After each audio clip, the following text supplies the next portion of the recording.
Dear Naruto Lemon fans, I'm thrilled to invite all of you to my Boosty channel, where you can enjoy exclusive Naruto Lemon scenes in a comfortable and supportive community.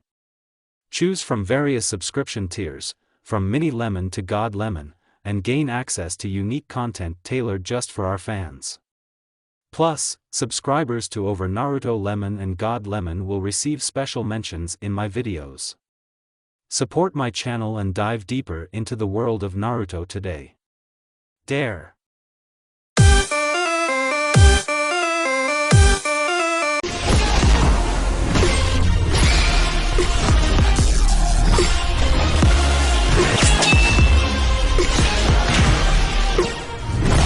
Three years ago, 10 at night. A young and sobbing Naruto Uzumaki laying on his now even more dirty bed. It's covered in blood, torn up and burned. The villagers ruined him again. It's his birthday. But to the villagers, it's fox season. Which means it's on sight for the demon brat. No matter how hard he hides, they end up finding him. And the torture began. They stabbed him. Burned him. Stabbed him again. Even an alcoholic beats him like Naruto is his child. What's worse, he was even being taken advantage of. No one helped him, not even the Jonin. He couldn't be helped. He had no one. He was all alone. And the Hokage did nothing about it. If he cared about him, why didn't he take him in or at least find him a better home where no one can attack him? To this day, he still don't know how the villagers knew where he lived. Doesn't matter anymore. What matters is that this hole isn't a place he would call home. He hates this village. He hates everyone. Let's not forget the academy, he hates them as well. Well, not all of them, specifically 4. Uchiha Sasuke, Haruno Sakura, Yamanaka Ino, and Mizuki. He hated them the most. Sasuke always acts cool, sees others beneath him and always calls him a dope. Sakura is no different than the villagers except for different reasons. Every time Naruto sits by Sasuke he gets punched. Every time he insults Sasuke he gets punched. Even if he asks Sakura for the simplest things like a pencil, paper, time, something. Naruto didn't even get the chance to say what he wanted, he just got punched the moment he got near Sakura. Same goes for Ino, except she doesn't hit Naruto but is still Sasuke's lapdog. Now Mizuki is a bigger problem to Naruto. He gives him the hardest test, frames him for the academy incidents and Iruka believes him. He even went that far to get him expelled more than 5 times. Naruto loathes Mizuki with every bone of his body. Then he thought back to what he said to everyone. I'm going to become Hokage, so everyone can respect me. He was thinking. He thinks again. There's nothing in this village for him. Naruto has been having thoughts about what's outside the village. Every day he always has thoughts about leaving the village, like the Uchiha that slaughtered his clan 2 years ago. Whatever is on the other side, it can't be worse than where he's at now. He wiped his tears. Prepare for tomorrow. He said to himself before sleep takes him. The next day, Ninja Academy. Naruto entered the classroom and as he predicted, everyone gave him a look of annoyance. Although all the students aren't in the class yet, the remaining students hate his guts. Naruto for once, ignored the looks he was given. Usually he'll glare at them and shout, "What are you looking at?" Instead, he just walked over to his seat and stayed silent. He wasn't in the mood to talk to anyone. Few of the academy students were shocked that Naruto for once didn't bother to shout at them or rant about becoming Hokage. However, the fangirls of Sasuke Uchiha took this as an insult to their Sasuke-kun. Thinking he's just being silent and cool like their Sasuke-kun. Stop trying to act like Sasuke-kun, loser. A young girl with a green kimono, white bun hair with one bang, green eyes and a long black skirt accused Naruto. Naruto just looked at the girl and looked away. There's no point in speaking to her, anything he'll say won't reach her. So he chooses to ignore her, which pisses her off. Hey! I'm talking to you. Don't ignore me. Still ain't getting any attention from Naruto, getting her pissed even more. Now everyone, including the newly arrived students, watching the one-sided argument with interest. Even Sasuke was interested, but didn't show it. Everyone is waiting for Naruto to burst, but it's not happening. Hey you! A spiky pigtailed boy called to the girl. You're wasting your time, it's obvious he's not going to answer you. It's too early for you to cause a scene. He muttered, troublesome. Everyone knew he was right and went back doing what they were doing. The girl looked at her lazy classmate, then looked back at Naruto and shot a glare at him. This ain't over, she said, then returned to her seat.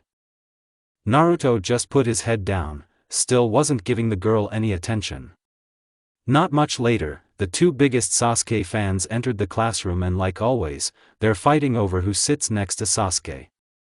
Forget it, Five-Head, I'm sitting next to Sasuke-kun, said the platinum blonde, holding her pinkette rival by the head. Let me go, you pig. Like, I'm letting you sit next to Sasuke-kun, the pinkette shouted. Again, troublesome, muttered the lazy pineapple head. While the two girls were distracted, Sasuke quickly sat next to Naruto. Naruto was going to say something, but he was shushed by Sasuke. Not a word, Sasuke said. A couple of minutes passed of the two girls fighting, but it was quickly stopped when they saw their future husband next to the loser of the academy. Hey! They shouted in unison. Who said you get to sit next to Sasuke-kun? The pinkette shouted and approached the blonde. Naruto sighed. I was ... was all he got to say before he was greeted with a punch to the face by the pinkette. Move you ba ... She was cut off. Everyone gasps, with the exception of Sasuke and Ino, at what they saw that they have never seen before. Naruto punched Sakura. He punched his crush. If that is his crush anymore. Sakura fell back on the floor. She held her nose and felt a trail of blood coming out of her nose. Naruto was trimming with anger and glared daggers at Sakura. Then Sakura started crying and everyone looked at Naruto with shame. Just that moment, the door opened and two academy teachers rushed into the classroom and they looked worried. They heard crying and arrived to find the source of. They saw the source was Sakura. Sakura. What's wrong? What happened? The Chunin with a scar across his nose asked her. Sakura pointed at Naruto, and soon some of the students pointed at Naruto. The Chunin facepalm, already knowing this was going to be some bull. The white-haired Chunin gave a sadistic grin at the demon's misfortune. Naruto knows he's in deep. Elsewhere, miles away from Konoha in a cave. Two figures sitting next to a campfire panting heavy. One was a tall, gray-skinned man with a bandage wrapped around his mouth and he was holding a giant butcher's knife and he was covered in blood. Across the campfire is a raven-haired little girl with a blue kimono and brown skirt. Zabuza-sama. I should treat your wounds. She pulls out her ointment. Zabuza grunts. No need, Haku. Those sorry excuses of a shinobi couldn't do that much damage to me. Besides, we're not scot-free just yet. Haku looked outside. Where do we go next, Zabuza-sama? She asked. Zabuza sighed. Konoha. Someone's going to be on death's front yard. Haku's face faltered. She really hated to see someone die, even if she doesn't know the victim. Who hired us? She asked. Haku is used to Zabuza's assassination mission, but this one gave her a bad feeling. Mizuki. Back to Konoha, hours later, Naruto's apartment. Naruto held the ice pack over his swollen eye. After the ordeal between Naruto and Sakura, Naruto was to blame for it. The headmaster didn't care if Sakura hit him first. In fact, the headmaster grinned at the girl for putting the demon in his place. When Sakura's parents arrived at the office, Naruto didn't get the chance to explain what really happened. But the headmaster beats him to it. This brat put his hands on your daughter for no reason, only he hated her pink hair and called her five-head. Bull. Before Naruto calls him out on his bull, blue eyes meet Mama Bear's fist. Naruto was punched by Sakura's mother. Naruto hits his back to the wall and falls on his knees. "Don't ever put your hands on my daughter again, you brat," said Sakura's mother. Naruto held his eye and just nodded. There's no point in telling her what really happened anymore. Naruto ran out of the academy and just went home. Naruto have had it. He was done with Sakura. He was done with the headmaster. He was done with the academy. Most of all, he was done with this village. The longer he stays, this village will be the death of him. He knew he would never have a happy life here. Then his stomach growled. Naruto sighed. At least a good bowl of ramen will ease my day. He left his apartment, unaware he's being watched. Meanwhile, outside of Konoha. "Welp, this is the place, girl," said Zabuza. He noticed there weren't any chunin guarding the gate. Either Konoha is low on shinobi or they're arrogant in their own strength. Pitiful. Zabuza-sama, something didn't seem right about the client. "I don't trust him," said Haku. Their client, Mizuki, had been acting fishy since they met.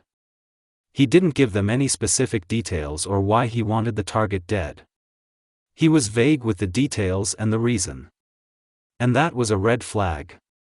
That demon shouldn't be born. He did nothing but bring evil to this village.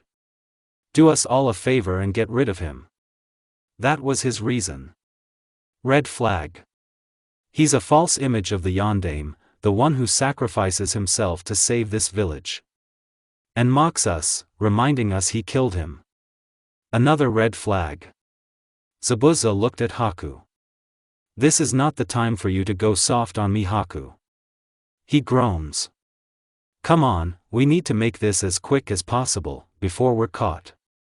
Haku sighed and put her mask on. "Okay." They both split up and used Shunshin. After they left, Mizuki came out of the woods, watching them. He gave a sadistic grin. The demon is going to die, and no one will suspect it's him. Yep, his plan will work. Back with Naruto. Naruto had a bad feeling. Scratch that, every day he had a bad feeling. Although the festival of the Nine Tails defeat is over, it's still fox season to the villagers and they still think it wasn't enough for him. Yet, nothing is never enough to the villagers. As he heads to his favorite restaurant, or as he calls it, his safe zone, a few glares were shot towards his direction and once they got a look at his eye they smirked.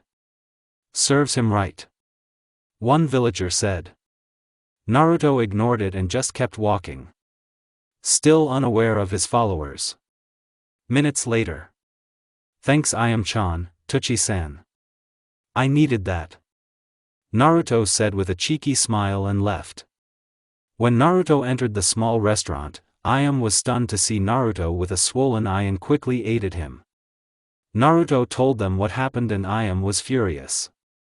Tuchi gave a sigh of disappointment of how the headmaster can be such a to Naruto. As usual, Tuchi gave Naruto ramen on the house, hoping to ease his day.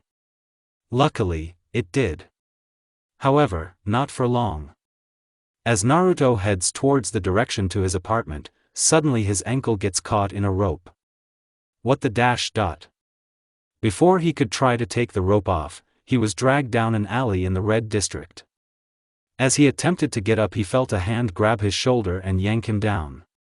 "Just where do you think you're going, demon? You think you can just roam around our village that you destroyed? You killed our friends, family, Lord Fourth. And worst of all, you mock us by appearing as the man we deem as a hero you murdered. We'll make you regret coming to this village." The mob surrounded Naruto, ready to end him, and all he can do is close his eyes in fear, bracing himself for the death they'll bring him. Haku's POV. Haku jumped from rooftop to rooftop, looking at every shinobi and civilians that fit Mizuki's description. She found a blonde, but this blonde was a girl, and she was fighting with a pinkette who had a swollen cheek over a guy who doesn't look like he gives a about the girls. Haku sighed. Girls like them are the reason why we kunoichi can't be taken seriously. She thought to herself. Elsewhere, Dango shop. A woman with purple hair tied to a ponytail, wearing a trench coat and fishnet shirt, smirked and chuckled. What's so funny, Anko-chan? Her raven-haired and red-eyed friend asked.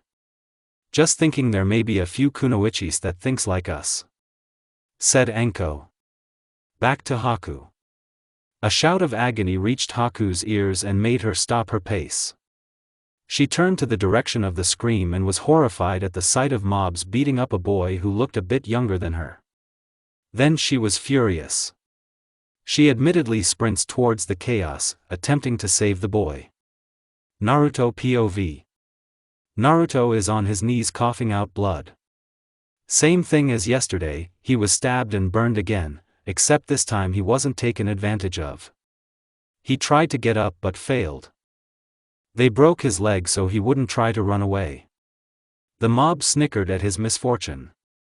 Naruto gave them a pleading look. What have I done to deserve this? You say I'm a demon, you say I have killed your friends and family, and you say I destroyed this village, but I haven't done any of that. I wouldn't dash dot. Before he could finish, he was slapped to the wall. Enough of your lies, demon. You know you enjoyed it. You love making us miserable, you sick.ing demon. The man raised his pitchfork. And if Lord Third won't do anything about you, then we dash dot. Suddenly, the man was cut off. Naruto, who had his eyes closed, waiting for his final moment. Until he heard a few thuds. He was too scared to open his eyes, imagining the worst. You can open your eyes now, they won't harm you anymore. He heard a soft, soothing and feminine voice. He kept his eyes closed and arms in a defensive position. The last person told him that ended up backstabbing him. Literally. I promise you, I won't hurt you. The voice got closer. Naruto hesitated, then opened his eyes and got a sight of his beautiful savior. I'm Haku. What's your name? She greeted. Naruto. He replied. Naruto Uzumaki. Then he noticed the mob and widened his eyes at the sight of them lying on the ground, senbons embedded in them. You killed them. Haku smiled. No, they're not dead. I only put them to sleep. They should wake up in an hour. Naruto nodded. Sleep or not, he's glad he didn't suffer the same pain as them. Why did they attack? Who would hurt a child? She glared at the mob with hatred. Because they think I'm a demon, he said. That made Haku's eyes widen in horror. Then she looked at him closely. Blue eyes. Blonde hair. Exact replica of the yellow Flash.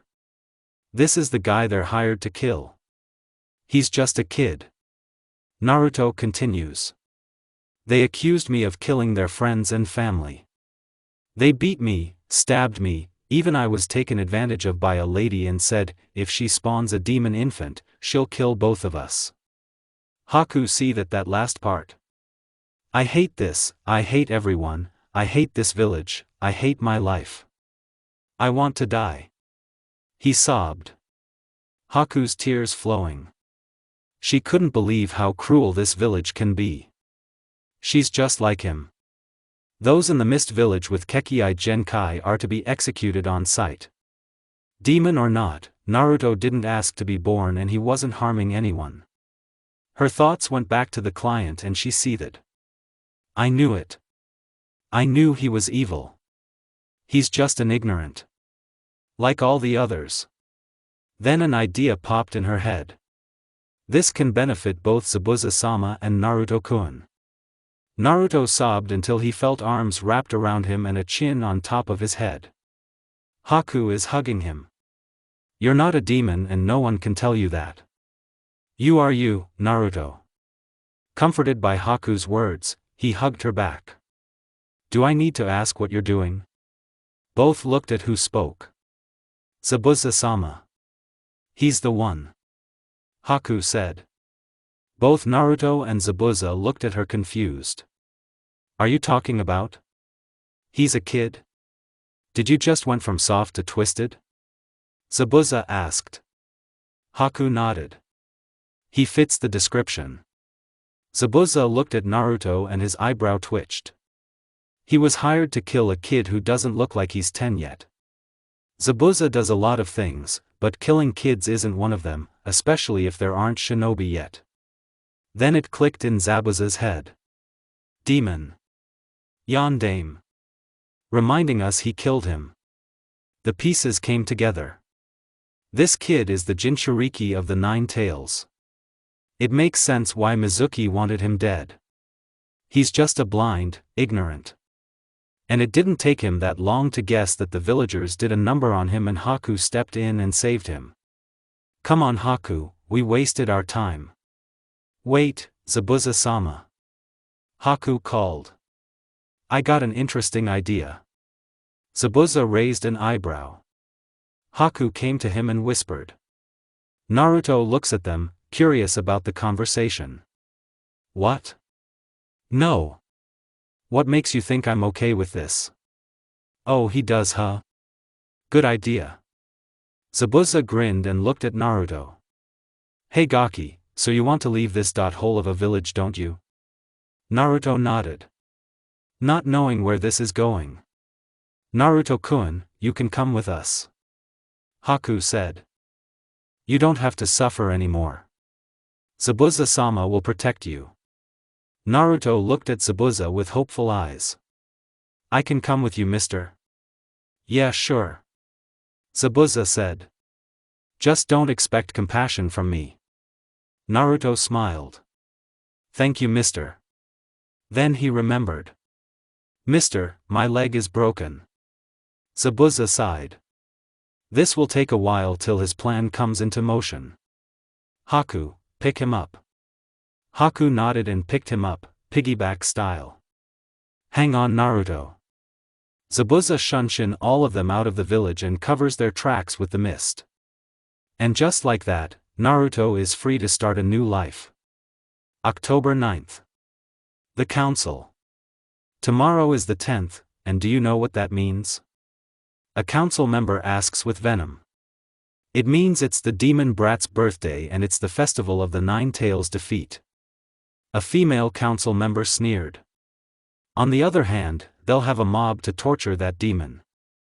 But the Hokage always protects that demon instead of killing him or locking him up. He knows what he did to our beloved Yondaime, yet he's protecting that thing. Another seethe. We can't keep living like everything is okay when he's still alive. He has to die, that's the only way we can live our lives in peace. Said a clan head. Besides, if he lives, grows up, and gets stronger, he'll become a threat to this village. I agree, but what about Hiruzen and the Umbu, especially Kakashi? Once they hear that Brat is in danger and step in. We'll need a distraction. But who will distract them or execute that demon? One asks. That will be me. A sinister voice appeared in the room. What's your plan, Mizuki? October 10th. Hokage office. Damn it. Hiruzen Sarutobi said to himself. It's October 10th, also known as Naruto's birthday. He has been doing this since Naruto was 4 years old. Hiruzen or the Umbu sticks around Naruto so the civilian wouldn't harm him. But today of all days just had to be an unexpected hour's worth of council and clan heads meetings, so Hiruzen can't protect Naruto at this moment and he was low on Jonin and Umbu as they were all on missions and Genin isn't ready to stop mobs, especially if it's their parents. But there is one Chunin he can count on. Then a knock appeared.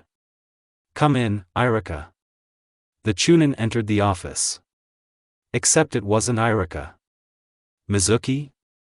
Where's Irika? Asked the Sandame. Well. The academy, detention. I'm telling you Irika-sensei, it wasn't me. Said Naruto. Irika grows a tick mark. Liar. Mizuki saw you starting a food fight outside. Bull. I wasn't even there when it happened. Exclaimed Naruto. You're calling Mizuki a liar? Mizuki never lies. You know what, 2 more hours of detention. Irika shouted. Naruto seethed. He knew Mizuki framed him. But he can't prove it. Back to Hiruzen. The Sandame sighed, he just wishes Naruto can change his ways to gain others' attention and not get himself into trouble. Okay, since you're here, you'll be Naruto's bodyguard during the festival tonight. Yes, Lord Third, you can count on me. Mizuki said with a bow, hiding his sadistic grin from him. Thanks, Mizuki. You may go now. Said the Sandame, not realizing the danger he puts Naruto in. October 12th, the Hokage office, the day after Naruto's departure. Mission successful, Lord Third. Said a silver-haired Umbu with a dog mask. Leave it to Konoha's copy ninja Kakashi to complete an A-rank mission. Said the Sandame.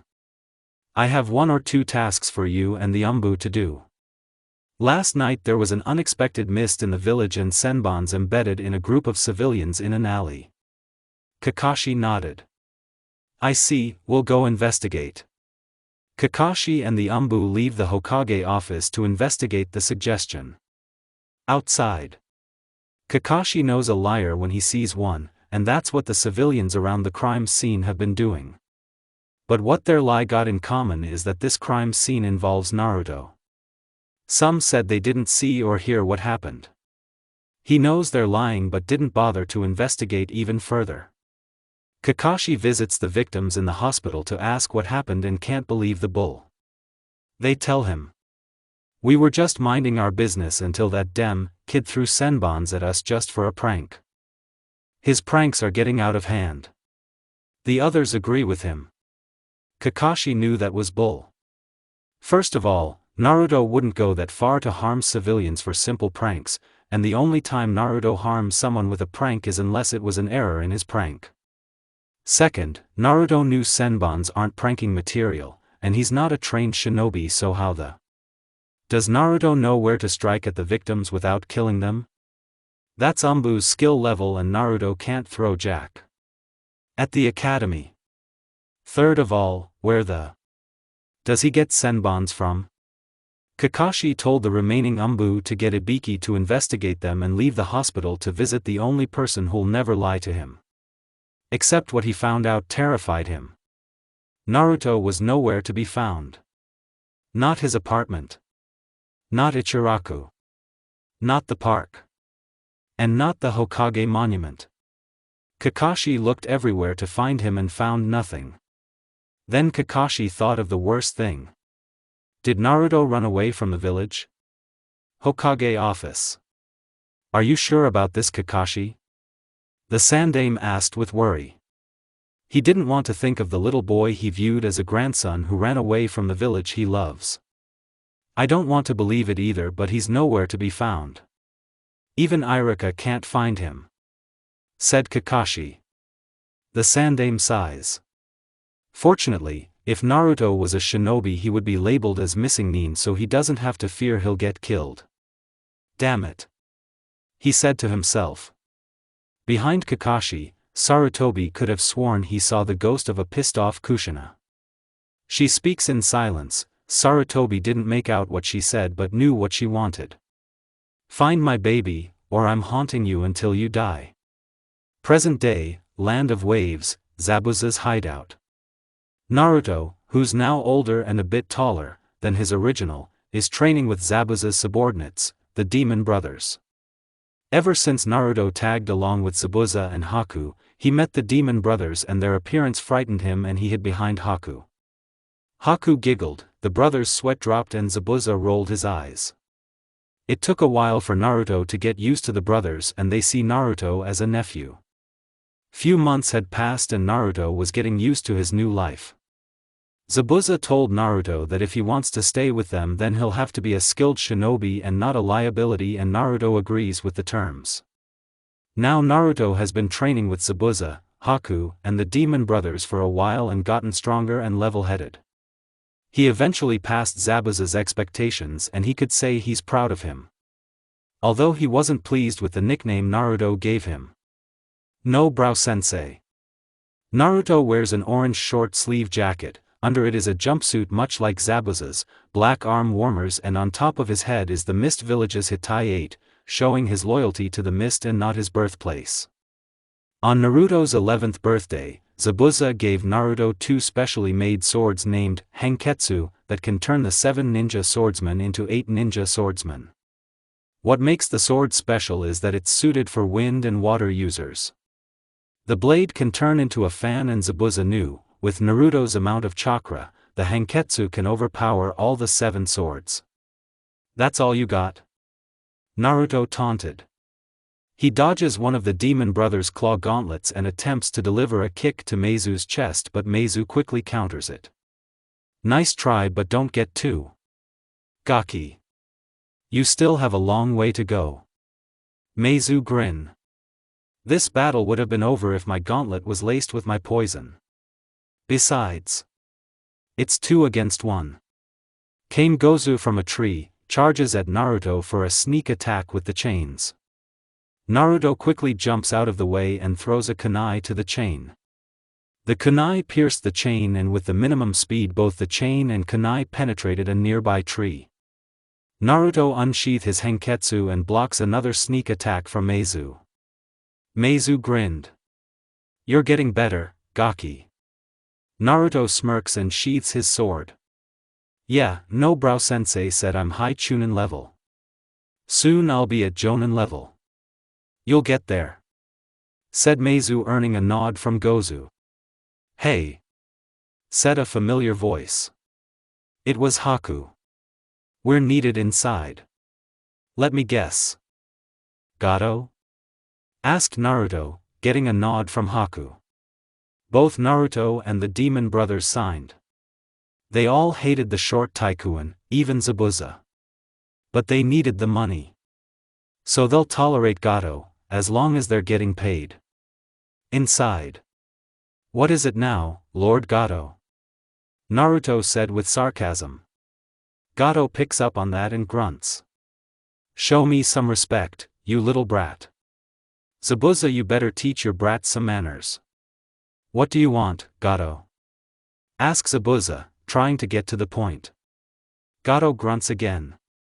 That worthless old Tazuna is trying to complete that bridge. He left the island to go to Konoha to find some ninja to guard him. If he completes that bridge, then I won't have control over this pathetic island. I want you to get rid of him and those ninjas.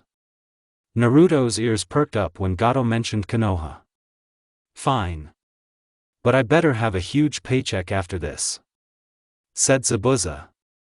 Gozu. Meizu. Get rid of them. These lowly shinobi shouldn't be that hard. Yes, Master Zabuza, said the demon brothers, and both shunshin out the hideout and heads to Konoha. Gato and his gang left the hideout. Zabuza just sat in silence, resting his eyes, and Naruto just went to the backyard. Haku can see the look of disappointment on Naruto's face and just follows him outside.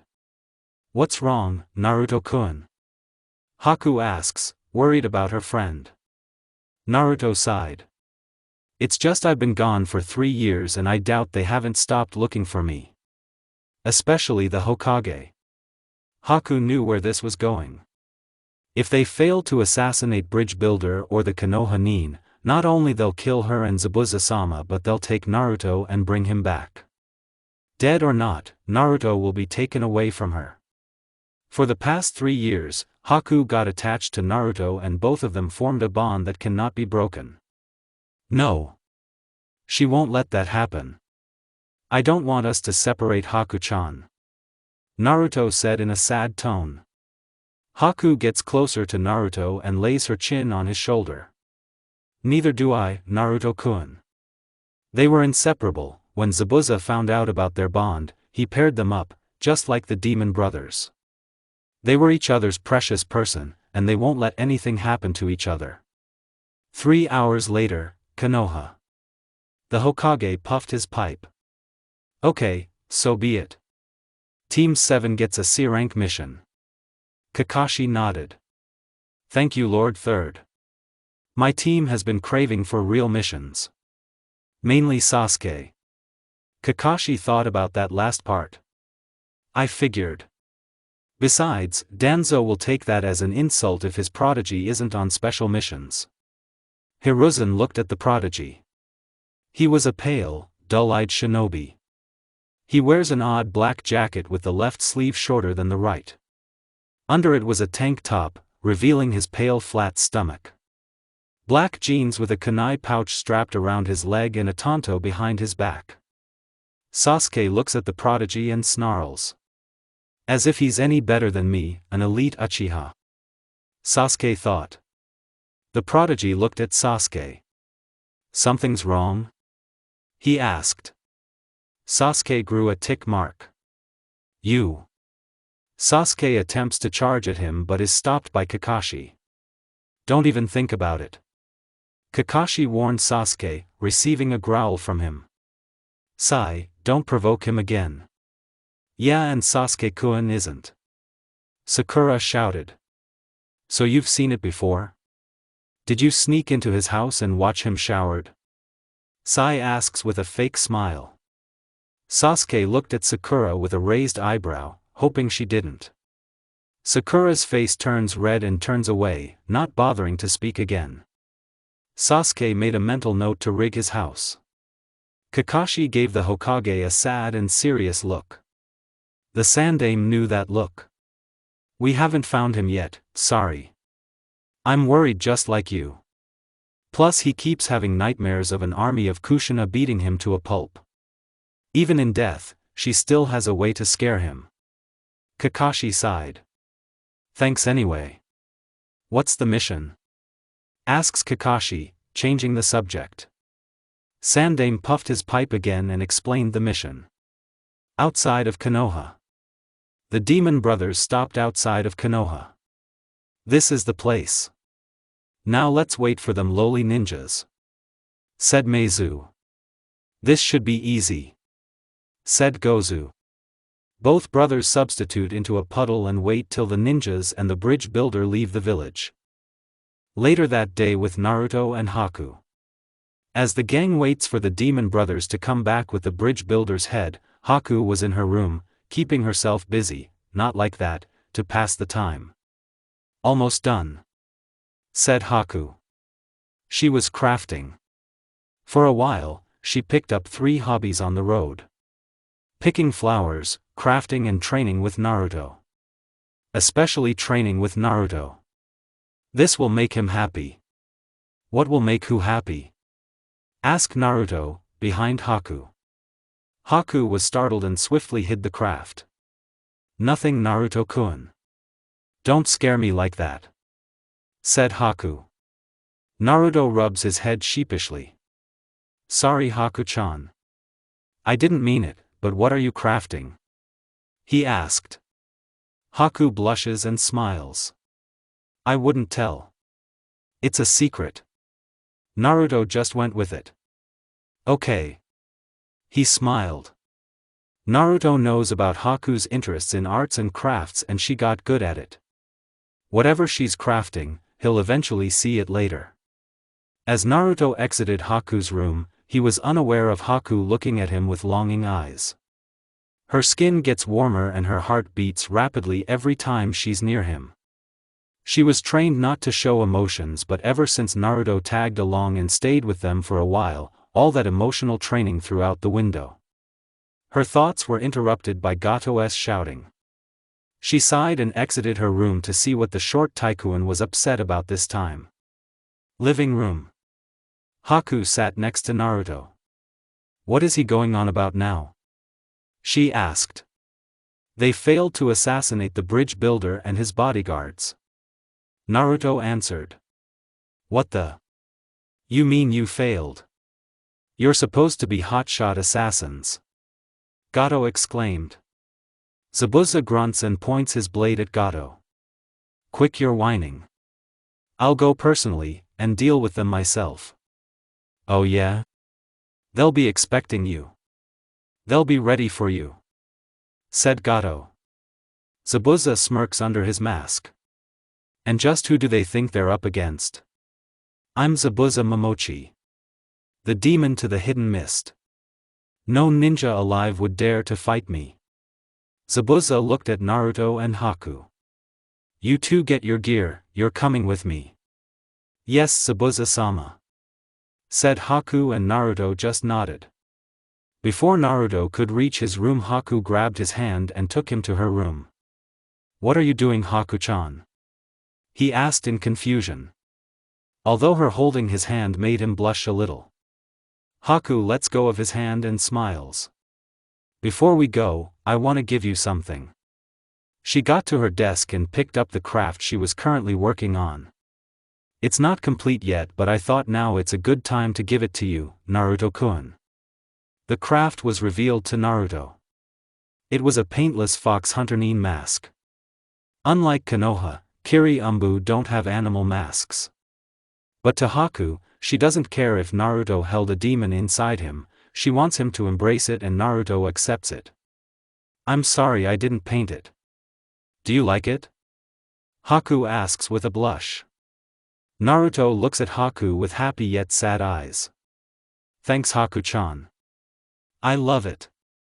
He hugs Haku. Her face went red. She smiled and hugged him back, not letting each other go over a minute. Hey! The .ing bridge builder isn't going to commit suicide. So hop ass. Zabuza shouted from outside. They admittedly let go of each other. Come on. Let's not piss off Nobrow-sensei, said Naruto. Both Naruto and Haku grabbed their gear and took off with Zabuza. Zabuza gave Naruto a side glance. Naruto, you're backing me up. Then he glanced at Haku. And Haku, you stay put until things get out of hand. Got it? Hi. Both Naruto and Haku said in unison. Hours later. Zabuza smiled and raised his fist up. Both Naruto and Haku stopped their pace. We're here. They nodded. Zabuza looked at the Jonin and raised his eyebrow. That explains why the demon brothers failed. Kakashi's the one guarding him. Naruto, that Jonin is mine. You take care of those weak genin. Naruto nodded. Got it. Naruto looks at Haku. Wish me luck.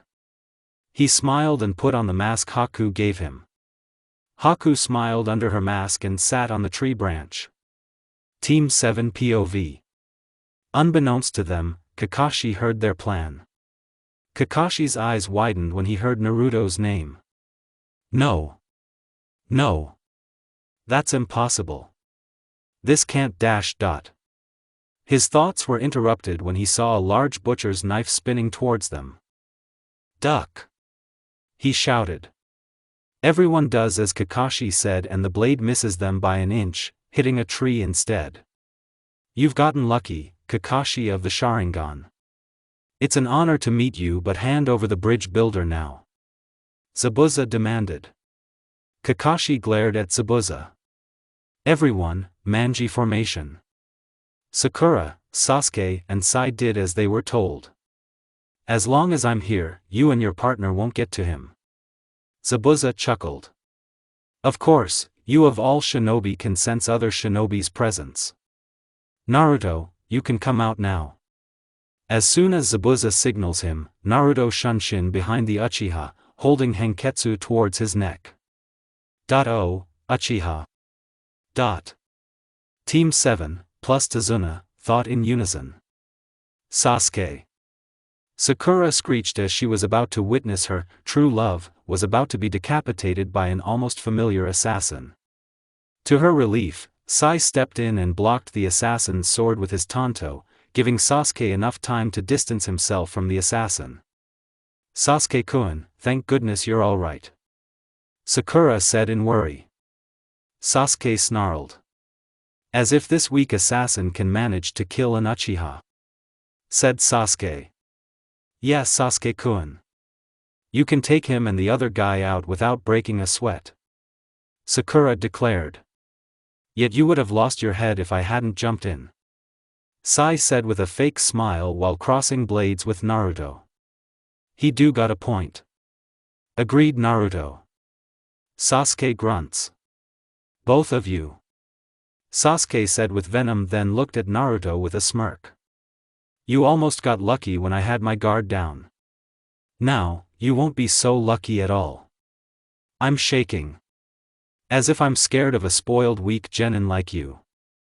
I fought tougher genin and you're not even on or above their level," said Naruto, dodging blow after blow from Sai's tanto. "Even this guy might give me a challenge."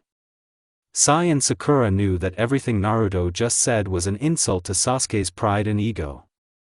They both looked at Sasuke and saw him seething, then looked back at Naruto with the "you.ed up" face. Kakashi knows he's baiting Sasuke.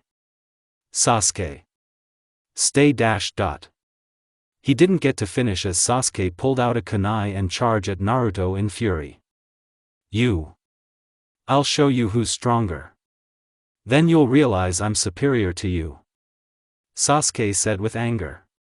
Sai immediately moved out of the way, not wanting to have a front row seat of Sasuke's boiling ego, and positioned himself back to the bridge builder.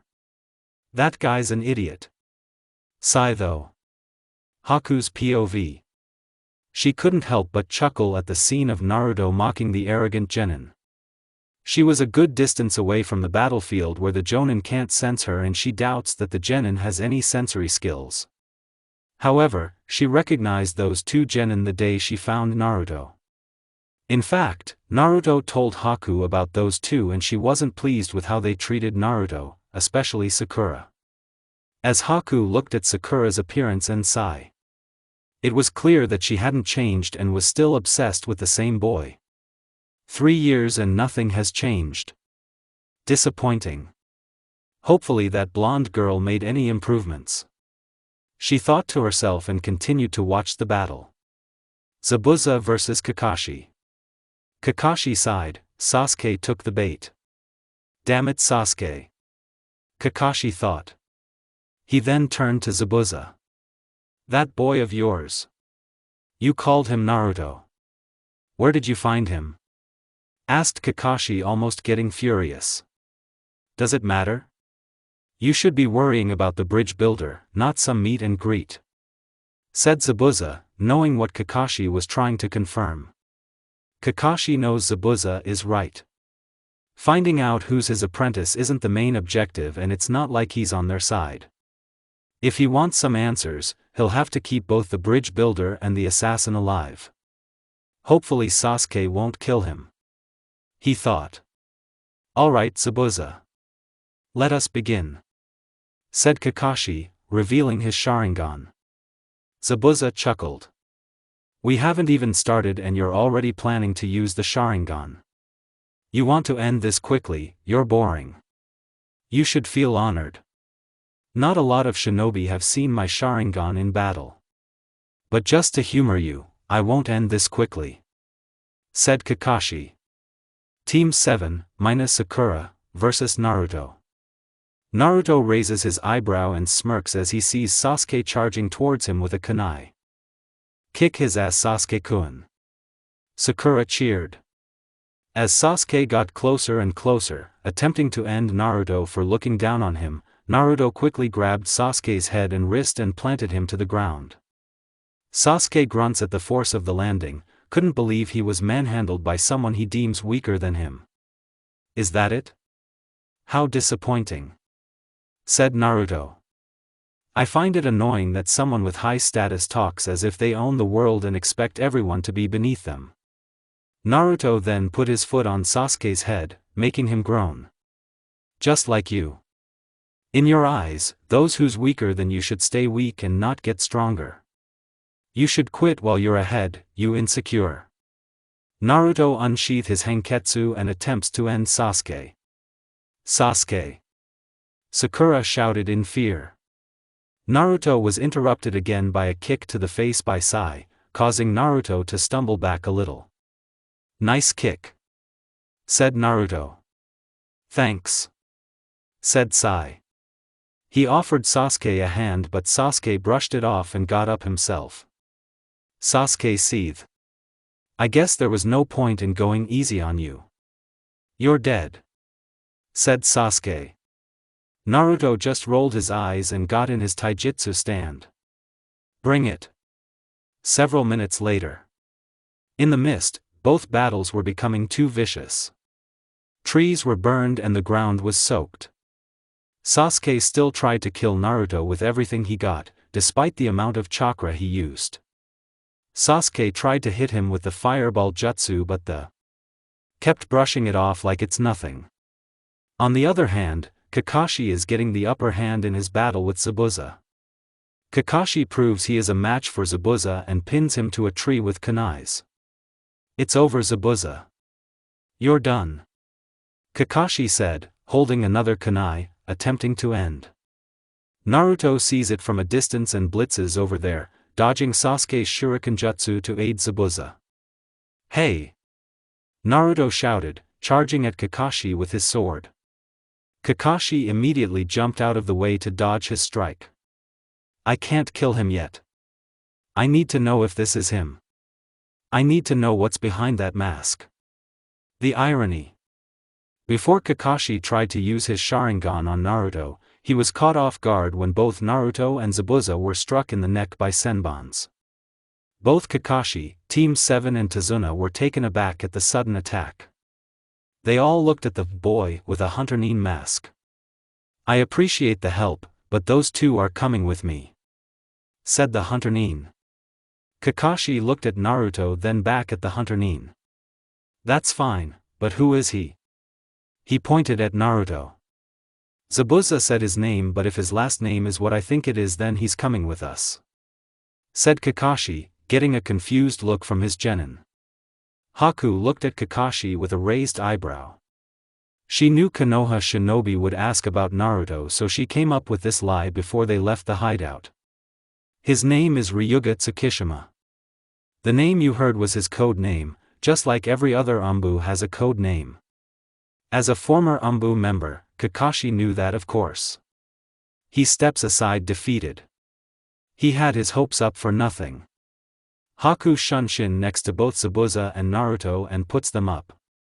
I must dispose of them elsewhere, said Haku, shunshin a few distance away from the group. Sasuke looked at the ground seething. I couldn't beat this guy. I'm supposed to be strong. Now he's dead and I had no part of it. Damn it. At this rate I'll never catch up to him, Sasuke thought. Don't worry, Sasuke-kun. You're still stronger than him and he's dead now, said Sakura, still getting the silent treatment from Sasuke. Sai knew that Hunter Nin was lying and was trying to hide his identity. It's him. I'll report this to Lord Danzo. Then they heard a loud splash and saw Kakashi collapse unconscious. Kakashi-sensei, screeched Sakura. Hours later, Naruto, Zabuza, Haku POV. That was uncalled for, Haku-chan, said Naruto, getting out of his temporary death and taking the senbons out of his neck. Yeah, that was brutal, Haku, said Zabuza, also getting out of his temporary death. You might look innocent but you're cold. Literally, said Naruto. I'm sorry, Naruto-kun, Zabuza-sama, but the battle was going in their favor and the copy Nin was getting suspicious of Naruto's identity, explained Haku. I suppose so, said Zabuza. We need to hold off on the task until we're able to move properly. Naruto takes off his mask. Speak for yourself, I'm still able to move, said Naruto. Zabuza grunts. Curse that fox inside you, said Zabuza, to which the fox has heard and flips him off. Haku chuckled. Naruto. Help me carry Zabuza-sama back to the hideout. Okay, Haku-chan, said Naruto. Both Naruto and Haku carried Zabuza. Anyway, how long will we have to hold off before we go after them again? A week, said Zabuza. Next time I won't be fooled by that Sharingan of his. What about Gato? Naruto asked. Zabuza grunts. That little. Better keep his mouth shut. After this I'm going to kill him, said Zabuza. No one else is going to cover us if he's dead, said Haku. Zabuza rolled his eyes. Whatever. Meanwhile with Sasuke. Sasuke, who recovered from the battle, was punching a tree with fury. That assassin insulted his pride, mocked him, and almost killed him. He's just like. You're weak, little brother. If you can't face him, how could you face me? Said a familiar voice in Sasuke's head. Sasuke punches the tree with full force. Damn it. Damn it. Damn it. Sasuke seethed. He hated that assassin. He wanted to show him what happens when you mock an elite Uchiha. And why the? His voice sounds familiar. Sasuke-kun. Sakura called. Kakashi-sensei is awake. Whatever. Sasuke said, not bothering to look at Sakura. Sakura gets closer and sees Sasuke's hand is bleeding. She gasps. What happened to your hand? She asked with worry. None of your concern, said Sasuke in a cold tone and walks back to Tazuna's house. Sakura frowned and followed, wishing one day Sasuke would open up to her. Minutes later, Tazuna's house. I see you've been training aggressively, Sasuke, said Kakashi, looking at his bruised hands. Anyway, you two should know this, and Sasuke, you might be pleased to hear this. Sasuke raised his eyebrow. Pleased to hear what? He asked. Zabuza and his apprentice are still alive, Kakashi said in a serious tone. Sasuke's eyes widened and Sakura screeched. What? Sai, being a member root, already figured that Hunter Nin was a fake. But Kakashi-sensei, we saw that Hunter Nin killed them with senbons to their necks. No one can survive that, said Sakura. Yes, that's true, Sakura. But he wasn't aiming for the vital spots. Yes, they are dead, only for a short period.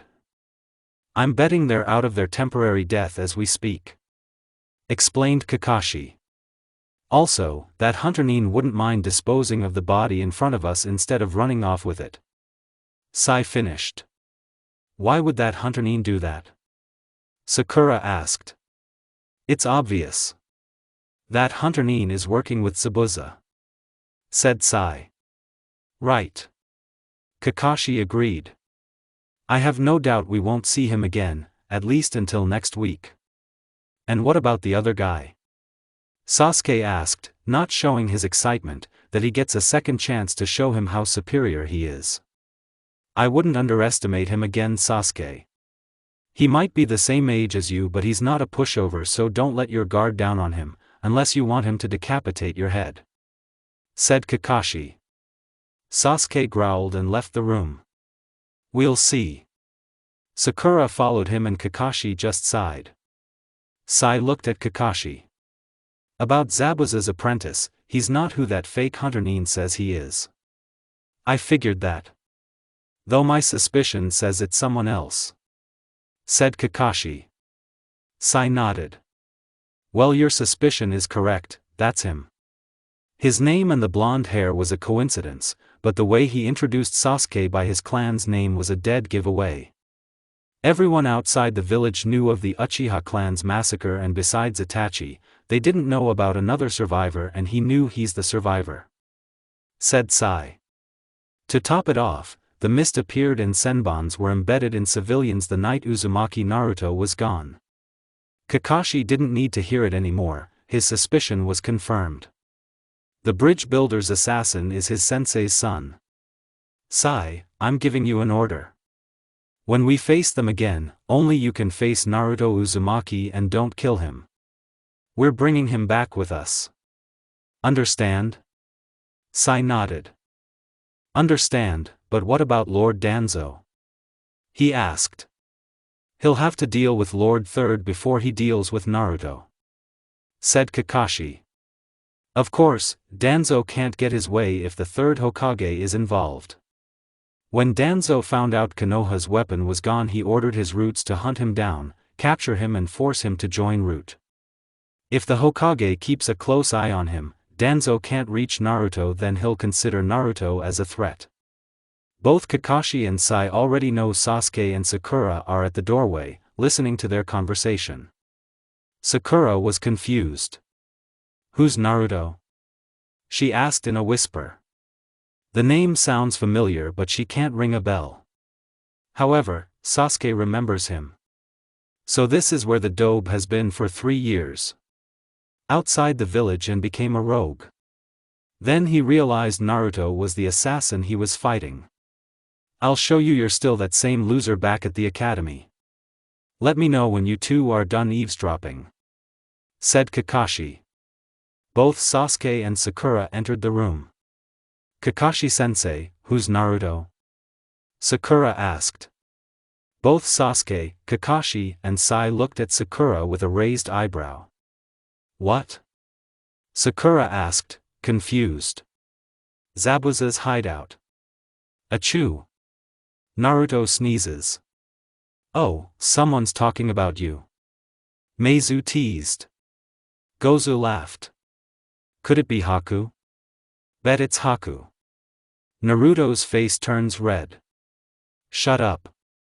Me and Haku are just friends. She doesn't think of me like that. Both Meizu and Gozu looked at each other. He's so oblivious. They both thought in unison. Then why is your face red? Meizu asked, chuckling. Naruto grunts. Off, said Naruto, leaving the demon brothers while they were laughing. Zabuza's room. Naruto entered the room. How is he, Haku-chan? Naruto asked.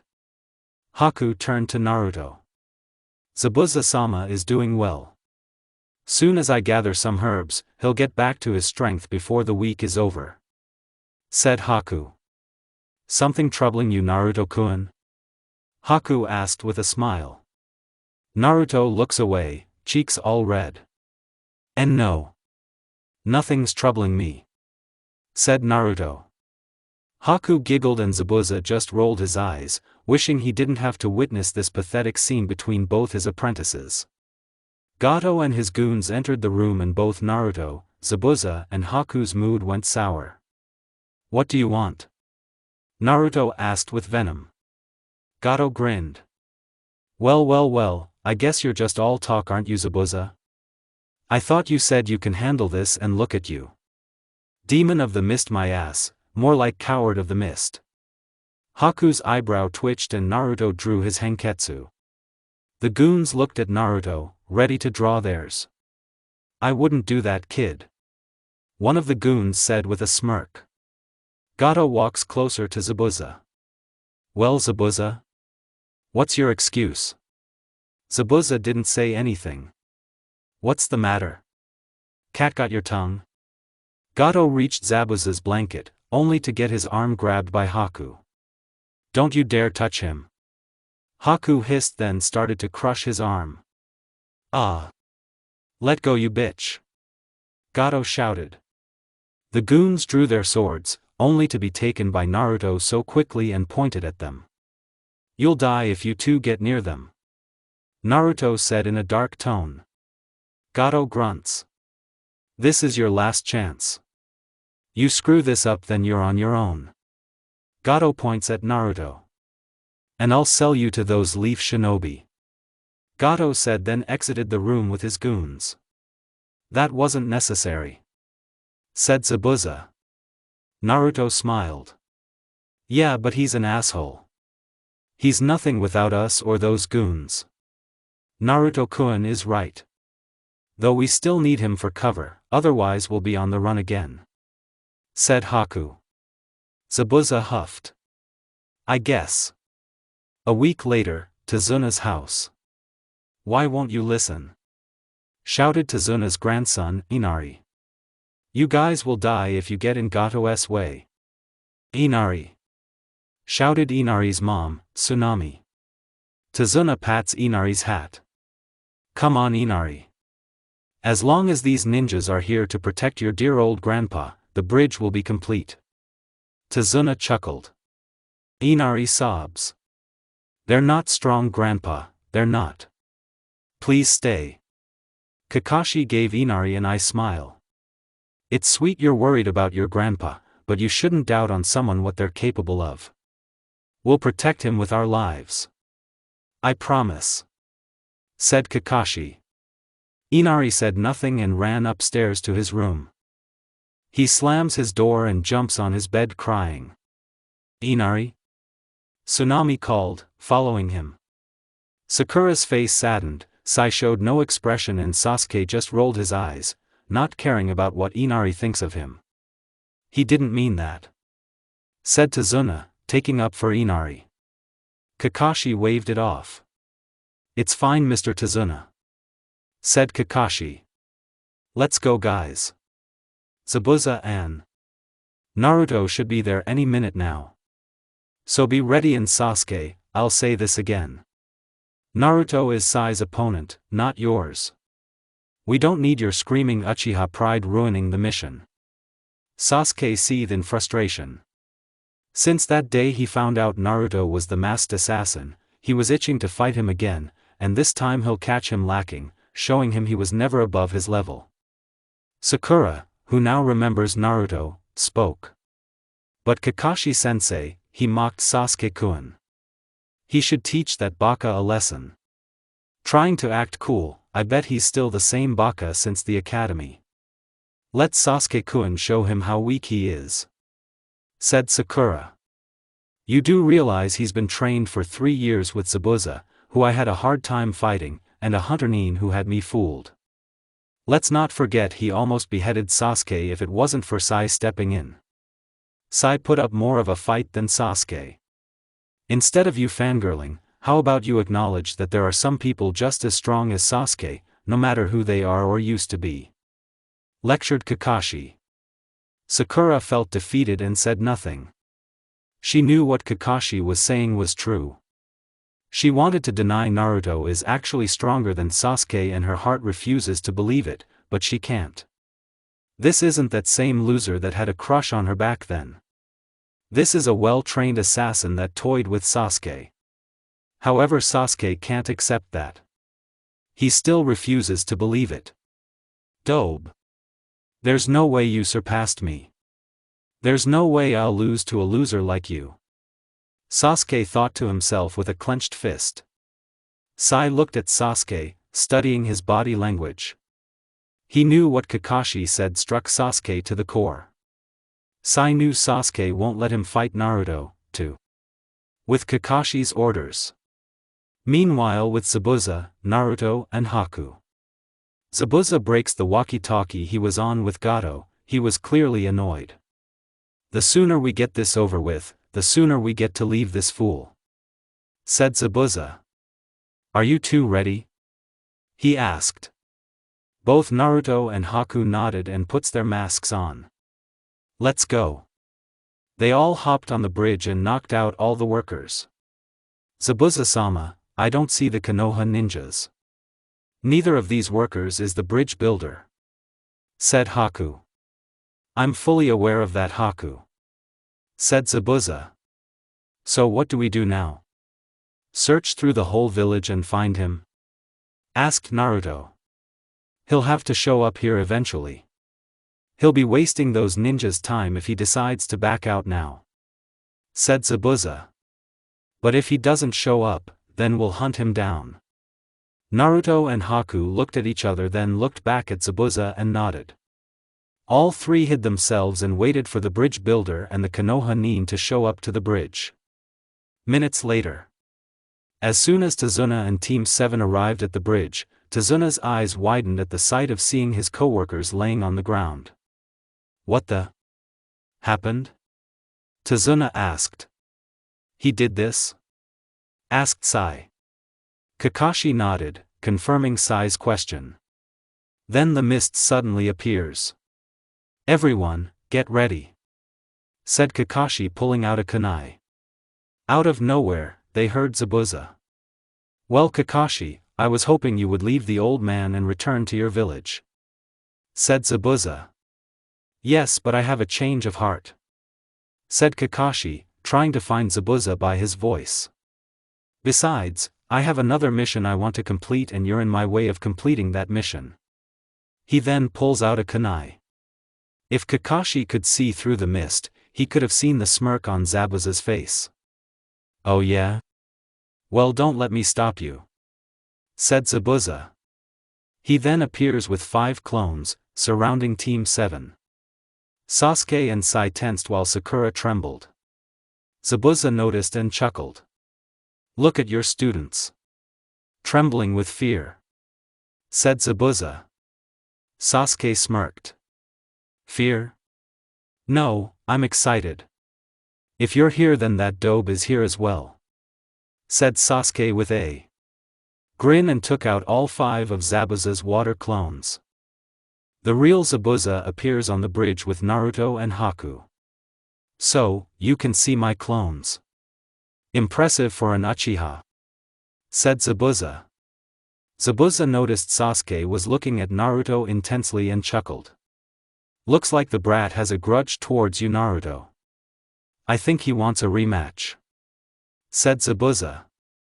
So it seems, said Naruto, making eye contact with Sasuke. Sasuke kept his smirk. Drop the act, dobe, I know it's you. Who do you think you are hiding behind the mask? You're still that weak loser back at the academy, said Sasuke.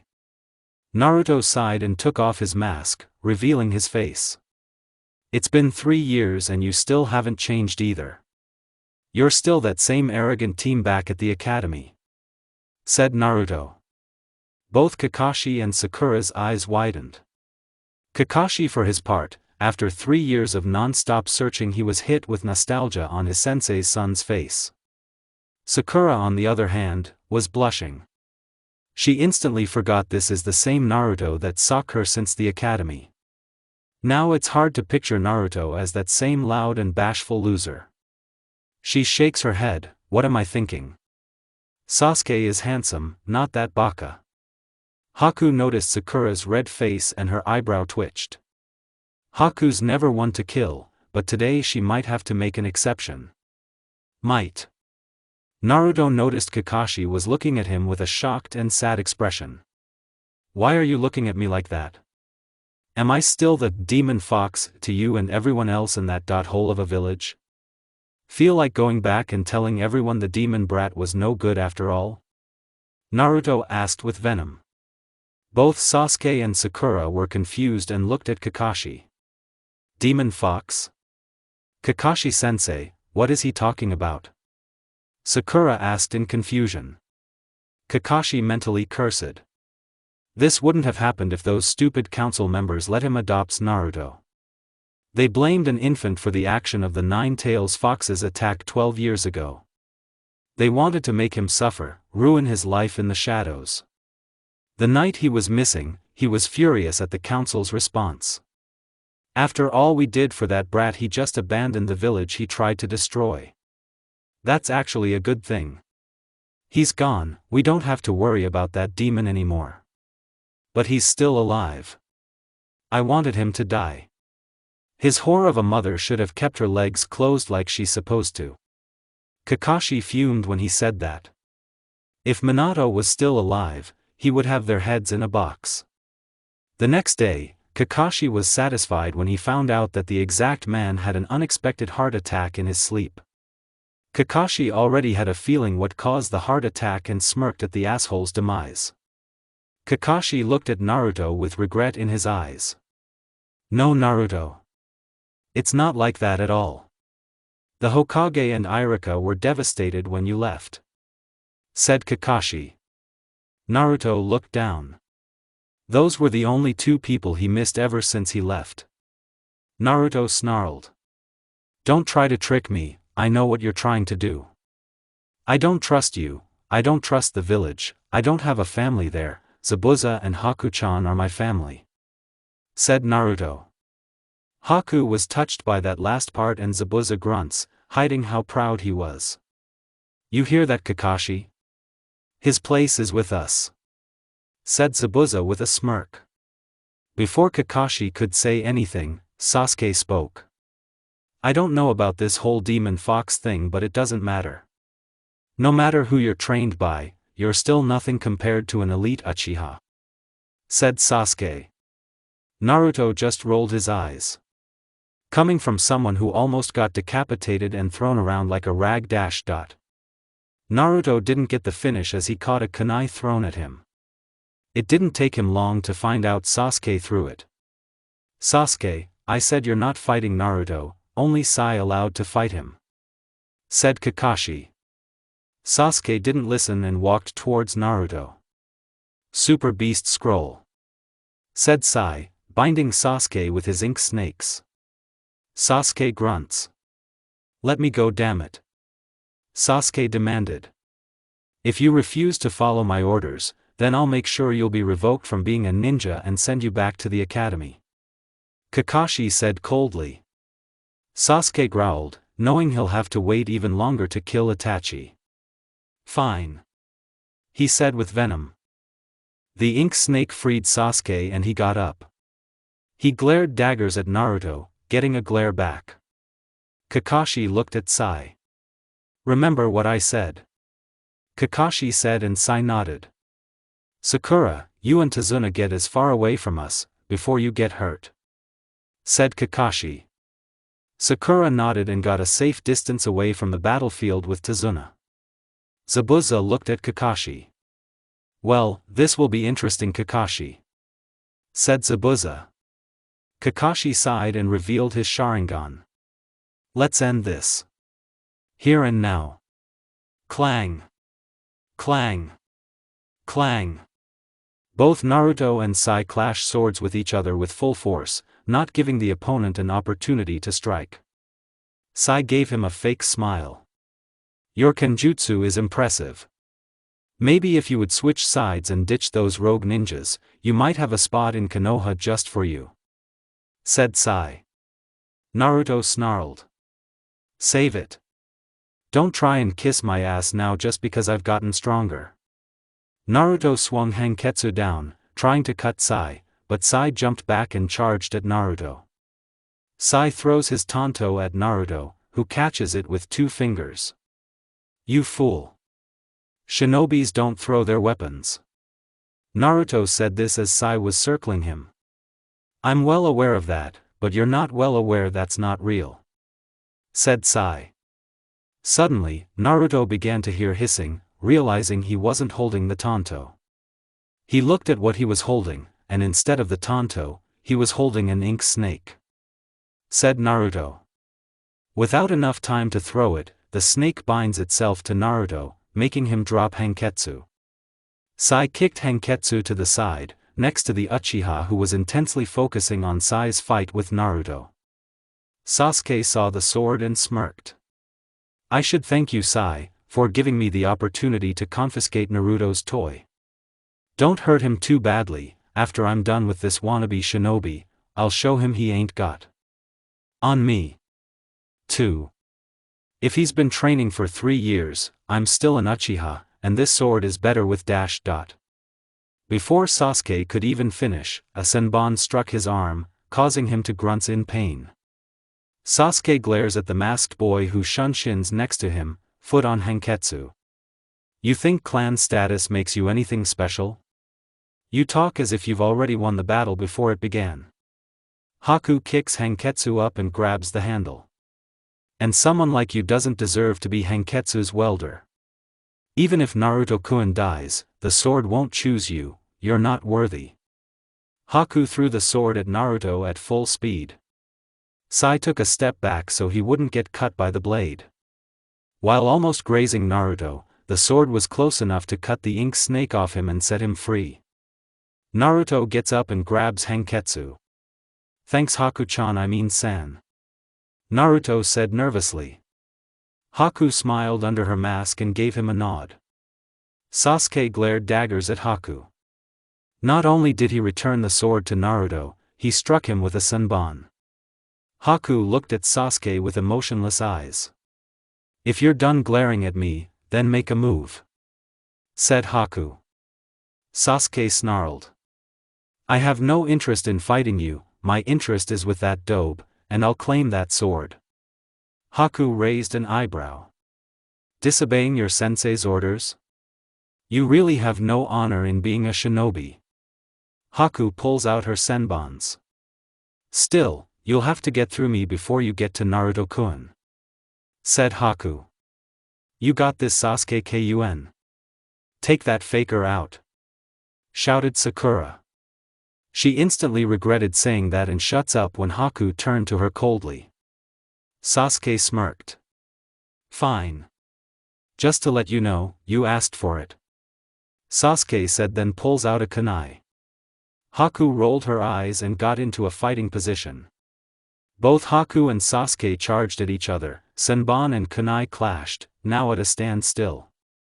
"Shouldn't your priority be protecting the bridge builder rather than focusing on an enemy who couldn't care less about you?" asked Haku. "I don't care about that right now," said Sasuke, glaring at Haku. "Really? How dishonorable of you. If you don't care about the bridge builder, then I guess it shouldn't be a problem that I take him out now," Haku suggested. "Forget it. I might not care, but that doesn't mean I'll let it happen. I'll just take you out, then that dobe, and call it a day," said Sasuke, smirking. Haku just looked at Sasuke. "You can't win. You can't keep up and I have the upper hand. First, I blocked your hand, so you can't perform a jutsu. Second, the water surrounding us is in my favor," said Haku. Haku held up her free hand and began to weave hand signs. Sasuke's eyes widened. "What? One hand?" he thought to himself. "Secret jutsu, 1,000 needles of death," said Haku. The water surrounding Haku and Sasuke begins to float in the air, and turns into needles. "Sasuke!" Sakura shouted. Sasuke begins to flow chakra under his feet, and before the needles hit them, Sasuke leaps in the air and Haku jumps back. While in the air, Sasuke begins to throw shurikens at Haku and Haku dodges all of it. Suddenly Sasuke was behind her. "Not quite as fast as you believe," said Sasuke. Haku quickly turned just in time to see Sasuke charged at her with his kunai and threw it. Haku dodges it and ducks, but she didn't expect a kick in the face by him and was sent flying, landing on her back and grunts. Sasuke smirked. "I'll admit, you had me for a second. But now I've caught up with your speed," Sasuke said. "Now I'm going to fight that dobe next." He turns around and begins to walk away. Suddenly, Sasuke noticed the air gotten cold. "This battle is far from over," said Haku as she got up. Sasuke turns around and grunts. "You just can't quit, can you?" Sasuke asked, annoyed. "I should ask you the same thing, clearly you are one stubborn genin," said Haku and began to weave hand signs. Crystal ice mirrors. The water surrounding them begins to form into several mirrors made of ice and surround Sasuke. "If you won't give up, then you'll die," said Haku, and she walks through the mirrors. Her image begins to show in all the mirrors. Sasuke looked at the mirrors in shock and all of them pulls out senbons. Back with Naruto and Sai. Naruto smirks and gets up, grabs Hanketsu and looks at Sai. "Like I said, I have no interest in switching sides. Especially when you have an arrogant member on your team," said Naruto. Sai slowly nodded. He does have a point. Everyone, mainly the boys, grew tired of the arrogant Uchiha always looking down on others just because of his clan status, and some of the girls find it hot, Mainly they just want his babies. Sai leaps up into the air and throws smoke bombs near Naruto, forcing him to cough and close his eyes. Naruto managed to open his eyes when he heard a roar. He then turned to the direction of where it came from and his eyes widened, seeing a white lion coming towards him. Naruto said to himself. Naruto held up Hanketsu. Wind style, gale divide. Said Naruto as a swirl of wind surrounded Hanketsu and he made a horizontal slash motion, making a horizontal wind slice and cut the white lion, later turning into ink. With quick reflexes Naruto moves as another lion tries to attack from behind. Then 2 more lions showed up following 3 more. All 6 lions began to circle him and Naruto looked at them, gripping onto Hanketsu's handle tighter. You're surrounded, Naruto, it's pointless. Stop fighting and come back to Konoha where you belong. Said Sai on the other side of the smoke. Naruto snarled. You'll have to kill me to drag me back. Said Naruto. That option is much easier if you were someone else, but we need you alive. Said Sai. I assure you, you'll be welcome back to Konoha with open arms. Go to. Wind style, hoop dance. Said Naruto and begins to spin his body with Hanketsu. Wind begins to surround Naruto and forms into 6 mini hula hoops. All 6 lions charged at Naruto but were hit by the hula hoops made of wind and the lions turned to ink. The smoke begins to clear and Naruto sees Sai clearly. Sai looked at Naruto with a blank expression. You're very hard to convince. Said Sai. Then stop trying. Said Naruto, then charged at Sai. Sai sighed, then unsheathed his tanto and charged at Naruto, planning to end this quickly. Meanwhile with Haku and Sasuke, minutes later. In an ice mirror dome, Sasuke was on his knees gasping for air as he felt his life slipping away. No. No. I refuse to die here. Not until I get my revenge. Damn it all. Sasuke thought. Haku, in the ice mirror, tilts her head. Seeing Sasuke clinging on to his life. Please give up. I don't want to do anything I'll regret. Live while you still can. Said Haku. Sasuke growled.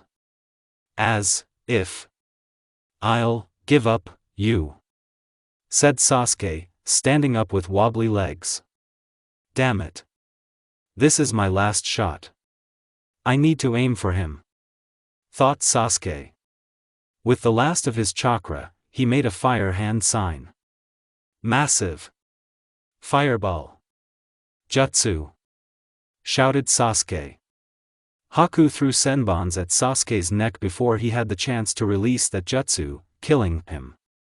He was down to his last ounce of chakra. He would have died. Haku said to herself. Suddenly, Haku's eyes widened at a vision of Zabuza's death. She turns to Zabuza and sees him pinned by large dogs and sees the copy ninja charging at him with lightning chakra. Zabuza-sama. Haku screamed and ran towards them. Back with Naruto and Sai. Naruto was dodging every swing Sai threw at him. If Sai had emotions, he would be pissed, like Sasuke level of pissed. At this point he would have done what Danzo would have done and say it was an accident.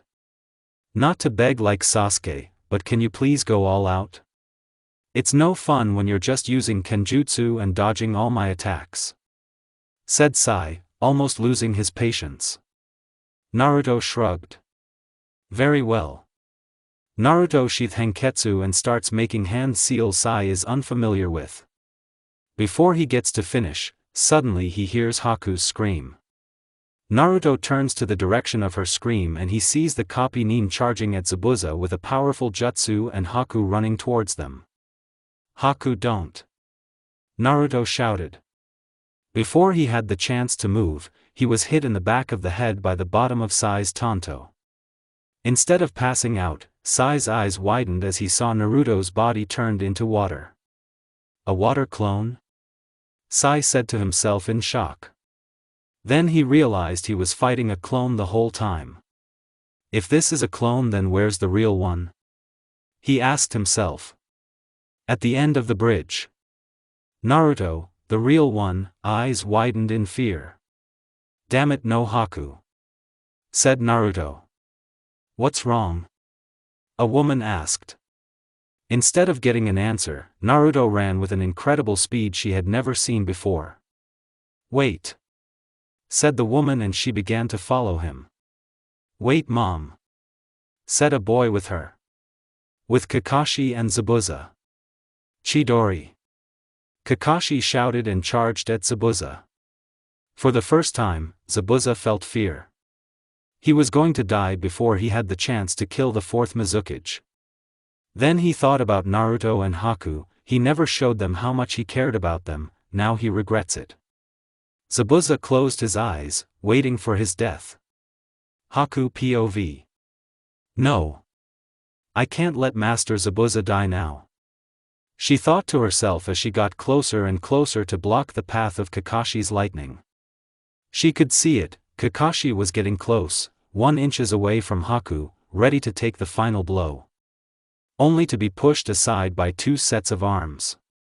Because of the push, she had her eyes closed, then she heard the sound of lightning tearing through flesh and a shout of agony, then she felt the weight of the body pressing on her, following along a warm substance. She figured it's his blood. She kept her eyes closed. Not wanting to see the face of Zabuza, the one she failed to protect. Then she heard Kakashi's voice. No. No, it wasn't supposed to be you, said Kakashi in a panic. Why was he panicking? Didn't he try to kill Zabuza? Naruto, said Zabuza, who sounds alive. Haku heard Zabuza's voices. It didn't sound like he was in a near-death state, nor did it sound like he was close. Then Haku realized what Zabuza said and fear struck her in the heart. No, Haku thought to herself as she dared to open her eyes. Haku slowly opened her eyes and she saw what she didn't want to see, Naruto on top of her, bleeding, a small chunk of his side missing, following a visible bleeding scar on his back. Haku-chan, said Naruto, weakly. Haku removes her mask and holds Naruto's shoulders. Naruto-kun, Haku said worriedly and panically. Why would you do that? She shouted, her emotionless mask beginning to break on the verge of tears. Because I can't let you get hurt, said Naruto, holding on to Haku's hand. I can't live in a world without you. Haku couldn't believe what she was hearing. Was this some kind of confession? Is he really doing this now of all times? That made Haku shed a tear and she places her head on top of Naruto's. She was stupid, she didn't consider how Naruto would feel if she died because she was so concentrated on saving Zabuza's life she sacrificed her own. She obviously cared for Zabuza, but Naruto was more important to her, and she could not bear to see him suffer. Now, here he is, sacrificing himself to save someone he cares, loves. Naruto loves her, and she loves him. Sakura, who was close by, looked in awe. Those two might be her enemies, but she couldn't help to think the moment was sad, sweet and wholesome. Now she wishes her and Sasuke will have a moment like this, where he sacrifices himself for her and confesses his love is so hot. Now she's getting hot just thinking about it. Oh my god. Everyone suddenly heard a feminine voice and turned to it. It was the bridge builder's family. Tsunami. Inari. What are you doing here? Tazuna shouted. That young boy saved us from Gato's men. They were going to kill us before he showed up. Tsunami explained. Inari nodded, confirming it's true. He saved them? Kakashi, Zabuza, Tazuna, Sai, Sakura and Haku thought in unison. Then Zabuza and Haku realized who she mentioned. Gato, you fat. How far can you stoop so low? Zabuza thought. Kakashi, still in panic, got close to Haku and Naruto. I'm sorry, it wasn't meant dash. Before he had the chance to finish, Haku pulled out 3 senbons, pointing at Kakashi. Stay away from him, she hissed, holding Naruto to her chest. All you leaf neen done nothing but hurt him, and yet you want to bring him back to suffer and remind him what he used to be? Kakashi pauses. Any other time on a mission he would do what needs to be done and doesn't care if someone wants him dead for it.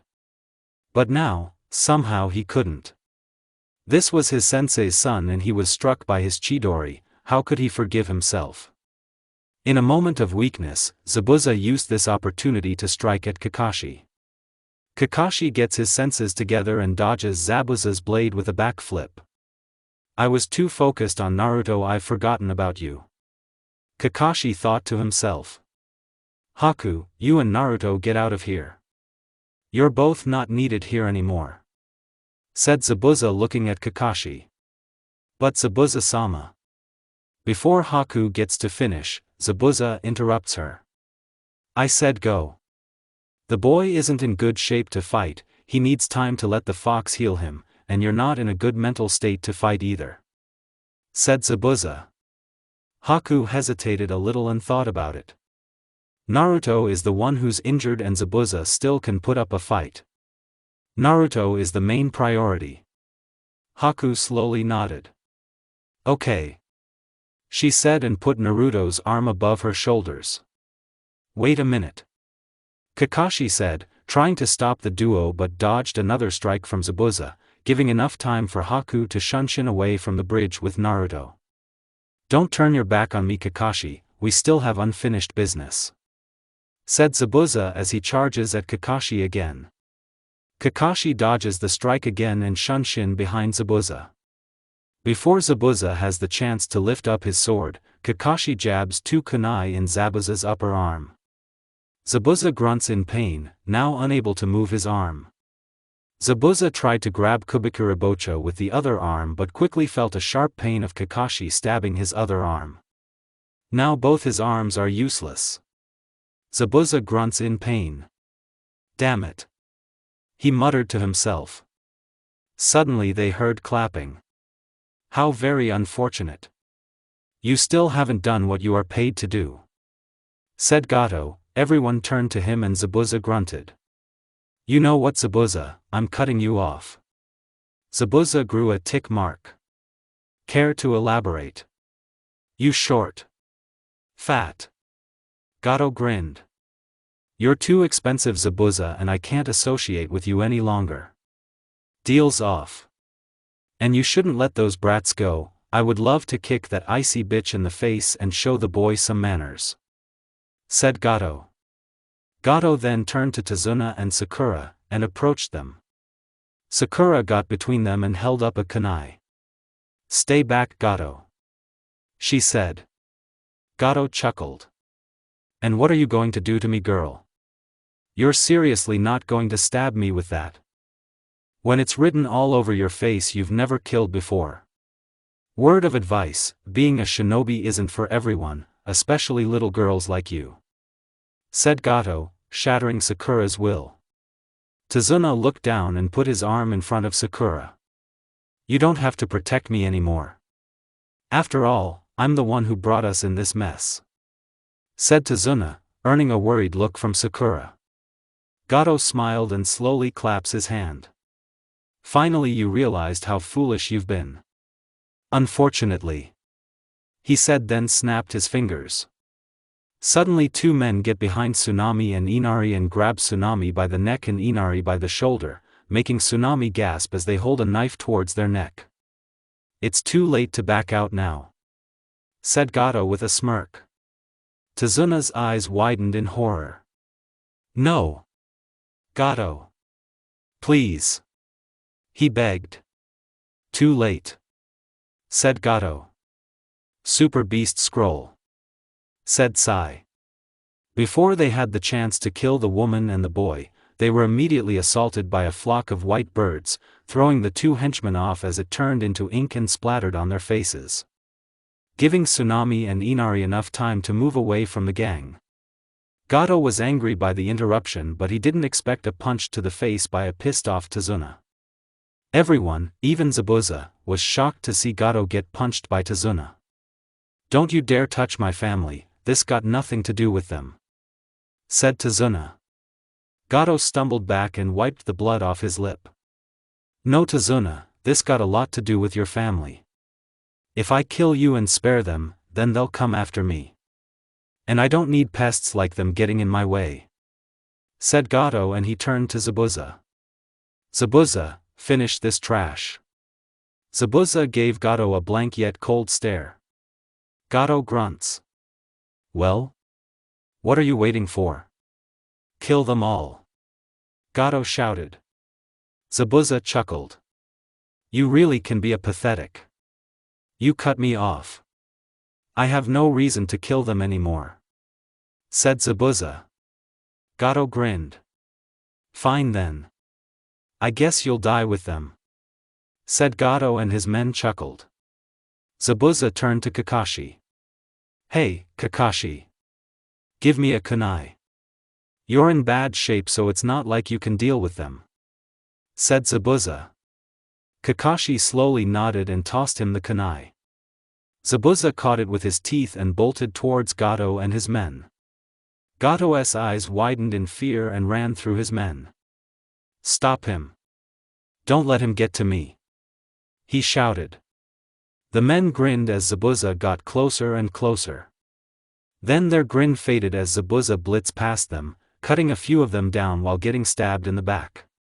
While Zabuza was butchering Gato's men, Sai walked up to Kakashi. Kakashi looked at Sai. "You were fighting Naruto the whole time. How did he end up with Tazuna's family?" he asked. Sai looked down. "I was fighting a shadow clone the entire time. Apparently the real one had other plans before they arrived on the bridge," said Sai. Kakashi puts his head down. "I see," he said. Back with Zabuza, he passed through Gato's man with spears and swords on his back, still charging at Gato. "Get away from me, you devil!"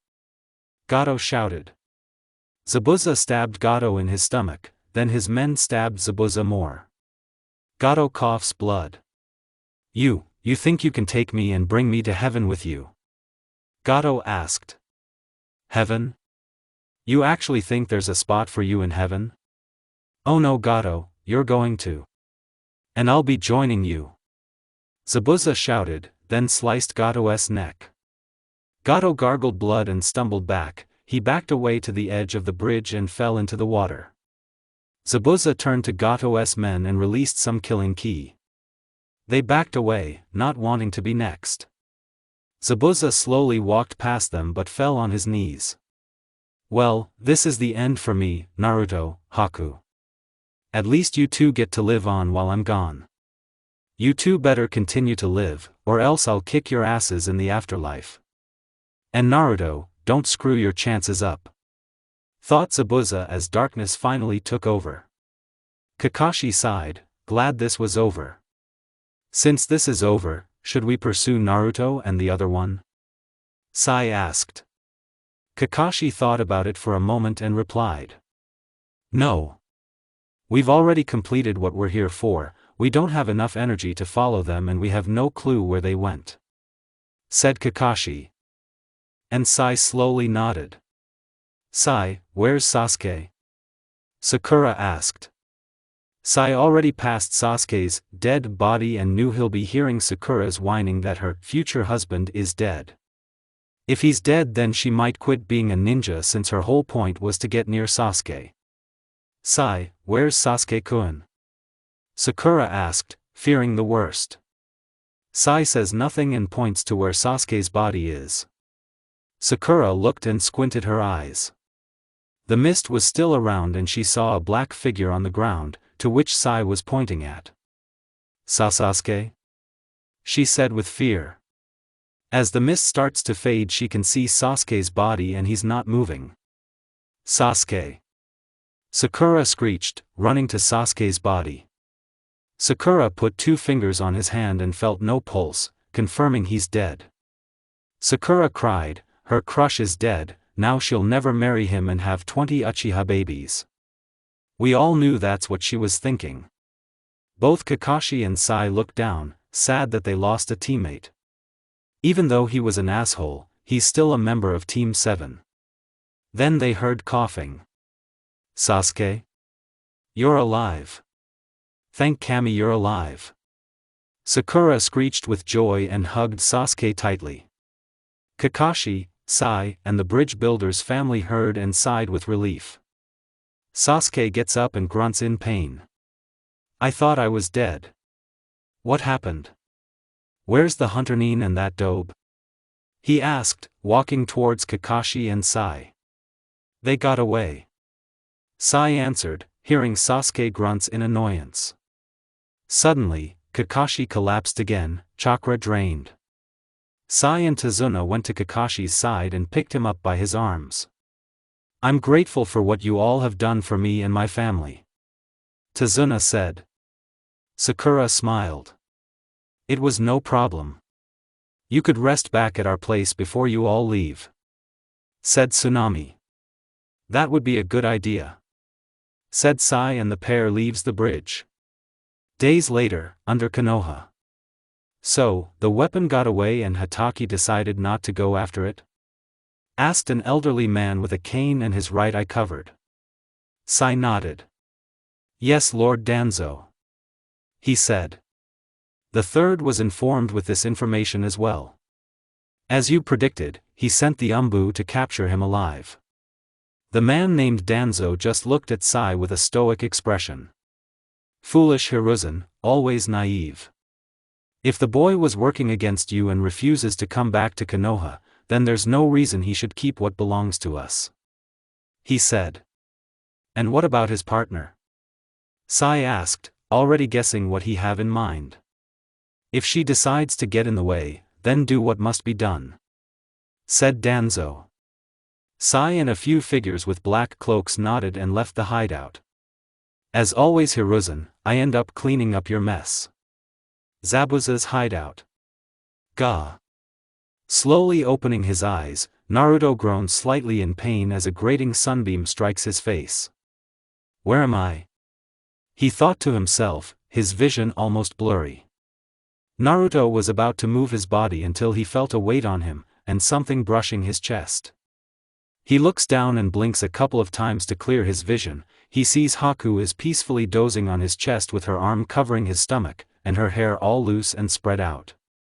Naruto took a few seconds to admire the view in front of him, remembering what happened before he blacked out. With the exception of Zabuza, the demon brothers, and Mei, Haku was the main person he cared about, and he couldn't just let her die while he's still alive. Sure, he still had Zabuza and the demon brothers, but it wouldn't be the same without her. She was the only bright side of his life, and if she were to die, he'd die too, on the inside.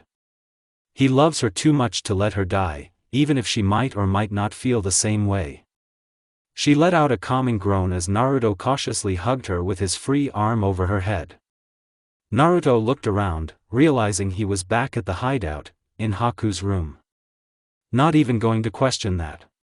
He thought to himself. Naruto grabs Haku's arm and slowly removes it from his stomach, receiving an unsatisfied groan from her. He slowly slid his body to the other side of the bed and put her arm down. As Naruto was about to get up, he grunted when he suddenly felt a small surge of pain on his right side. That hurts. He thought to himself. He was finally able to get up and slowly walk to the door, looking back at Haku's sleeping form. He exited the room and entered the main room, seeing the demon brothers. Hey! He greeted weakly. Sup? They greeted back in unison. Haku told us what happened. You're lucky that Fox is keeping you alive. Said Meizu. Lucky me. Naruto said sarcastically. What did I miss while I was out? He asked. Both Meizu and Gozu sighed sadly. When Haku brought you here, she returned to aid Zabuza-sama, only to find out he was killed. Said Meizu. Naruto's eyes widened at that. No, his mentor, his father figure, is dead? Who killed him? He asked with anger. Gato's men. Gozu said, earning a confused look from Naruto. I know, I'm just as confused as you. Fortunately the bridge builder doesn't hold a grudge towards us, and he said Gato cut us off and Zabuza wasn't having it. He rushed through Gato's men to get to him, resulting in him getting stabbed in the back repeatedly, but he managed to kill Gato before he died.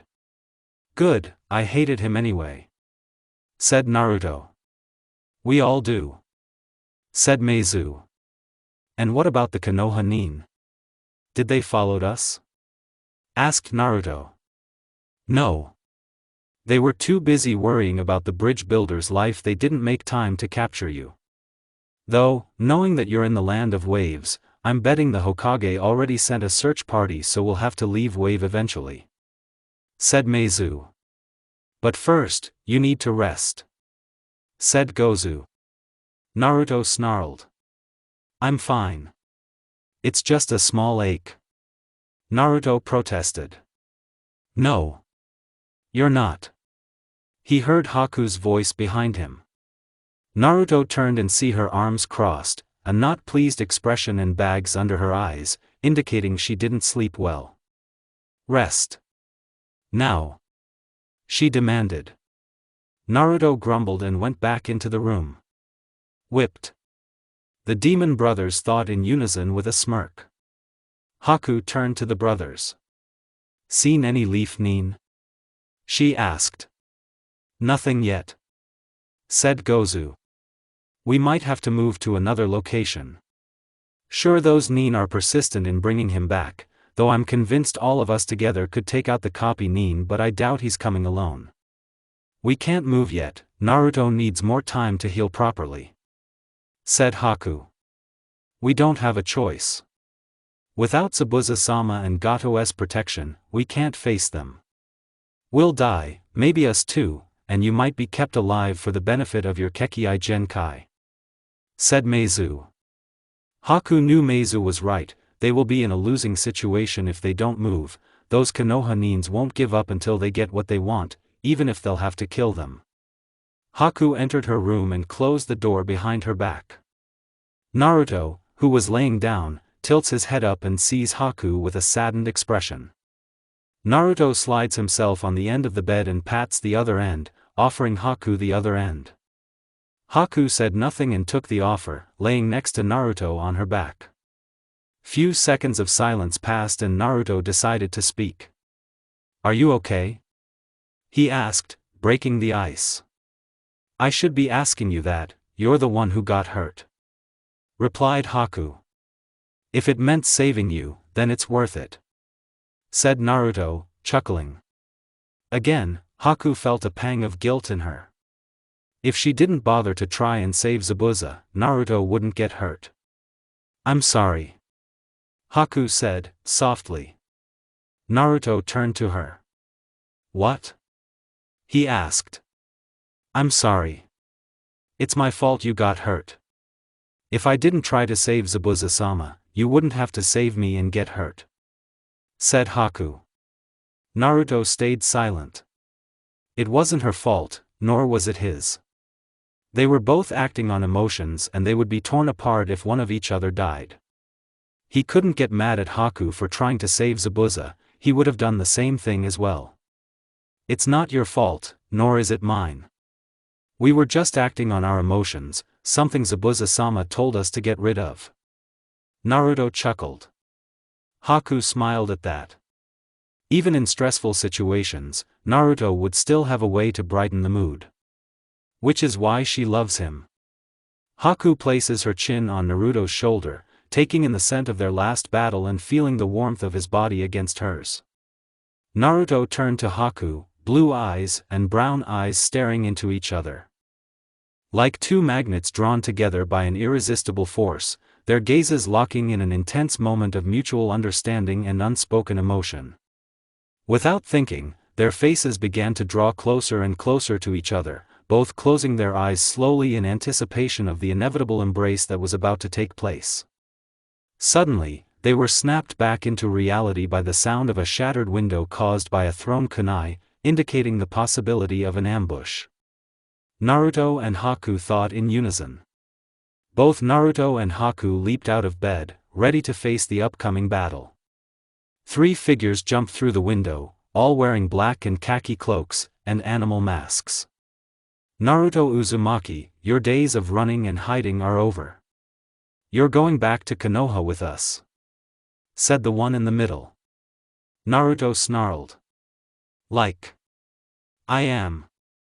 I'm not going back to that hole," he said.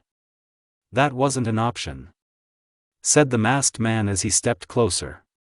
Before they got closer, suddenly the demon brothers rammed through the wall and charged at the 2 root umbu in the back, cutting them in half with their chained gauntlets. "He said he's not coming with you," said Meizu. Before the last remaining root umbu had the chance to attack, Naruto swiftly cut him through his spine, killing him. "Grab your gears and follow me. I doubt it's just them 3," said Meizu, and everyone nodded. Less than 10 seconds had passed before the group quickly grabbed their gear and bolted out of the hideout. Sai and the rest of the root umbu witnessed the weapon escaping the hideout with his cronies, already knowing that their 3 comrades had been killed by them. "After them," the leader commanded, and they followed them. Lucky for Naruto, Haku, and the demon brothers, they had a head start and kept enough distance between them and the root umbu for a few minutes. But unfortunately the roots are starting to catch up to them. "They're gaining on us," said Haku. As they kept jumping from tree to tree, Meizu had to think. "Naruto, are you still in pain?" he asked. "A little, but I can walk it off," said Naruto. "That's good to hear," said Meizu. "What are you planning?" Haku asked. "If we don't take care of them now, they'll follow us to our meeting location. We must diminish their numbers," Meizu said. Naruto and Haku looked at each other and back at Meizu, then nodded. "How do we do that?" Naruto asked. "First, Naruto, make as many shadow clones as you can to charge at the ANBU. While they're distracted, create 2 more clones and wait to use a wind slice with your blade. That should hold them off. Haku, go full speed ahead of us. It should give you enough time to set up a trap for the ones following us. If there are any left, it shouldn't be too much for the 4 of us to take out," said Meizu. Naruto and Haku thought about that and agreed, it was a good plan. With that, Naruto made 20 shadow clones and the clones went towards the root umbu's direction. Haku went on full speed ahead, out of sight, and she begins to make her trap with the time she has left. Root umbu POV. "We're getting closer to them, I can feel it," said one of the root members. Sai, who's been silent the whole time, saw something coming towards them and realized what it was. "Get down," said Sai. The root umbu does that and quickly avoids the wind slices coming towards them but cuts down a tree behind them. "You want me? Then take me," said Naruto, looking down on them on a tree branch. "So, now you've decided to cooperate with us. You're lucky we need you alive, otherwise we would have killed you for your betrayal," said the leader of the group. "Betrayal? Please." Naruto thought to himself, then he noticed Sai. "I should have known we'll see each other again," said Naruto in an unexcited tone. "You're right. Though things could have been different in another timeline," said Sai with the fakest smile Naruto is now familiar with. "Don't think I'm making this easy for you," he said. Then 17 clones surrounded them. The root members charge at the clones and begin to attack them. Couple of seconds passed during the slaughter fest. Fortunately and unfortunately for Naruto, he managed to cut down some of the root members. But it cost him all of his clones. "Damn it all. They were all shadow clones," said one of the root members. "We can't be wasting more time," said the leader, and continued their trail. Unbeknownst to them, 2 more shadow clones are waiting ahead of them. "Crescent Moon Blade," the 2 clones said in unison and made a horizontal slash motion. The clones created 2 wind blades, each 48 lengths long. When the 2 blades combined, they formed a single, 96-length blade powerful enough to cut down half the nearby woods. Unfortunately for the root members, the wind blade was moving at full speed and they were unable to move out of the way in time, resulting in them getting cut down in half. However, the remaining root members who were behind them witnessed the incident and were able to leap out of the way and continued their trail. Back with the group. My clones butchered some of them down, there's 10 left, said Naruto. Good, now it's Haku's time. I can already feel the cool breeze, said Meizu. Meanwhile with Haku. With the time she has left, the forest is already coated with ice crystals. Unlike her last fight with the Uchiha, she created a crystal ice mirror spear, with which she can attack not only from the top and sides, but also from below. As she waited inside her mirrors, the seconds ticked by as she anticipated the arrival of her teammates passing by. Just as she waits, she finally sees her teammates getting closer to the spear. As they got closer to the spear, Haku broke one of her ice mirrors to give them an exit. Without stopping, they turned to Haku and nodded, she nodded back. Haku noticed Naruto held up 10 fingers and points behind them. Haku nodded and reformed the broken ice mirror after they left the spear. Some of the root members entered the crystal ice mirror spear and Haku sealed their only way out. What is this? One of them asked. You're trapped inside my ice jutsu, said Haku. You think this will stop us? They both used a fire jutsu but failed to melt the ice. Escape is pointless. You're trapped and there's no way out, said Haku as she revealed her reflection in every mirror. Suddenly she attacked with lightning-fast speed. Realizing they were trapped and with no way out, the group had to discard their black cloaks, only to reveal that their bodies were covered in lit paper bombs. Then we'll take you down with us, they threatened. Haku's eyes widened in shock before she quickly retreated from the mirrors. Fortunately for her, she was able to avoid the explosion's full force.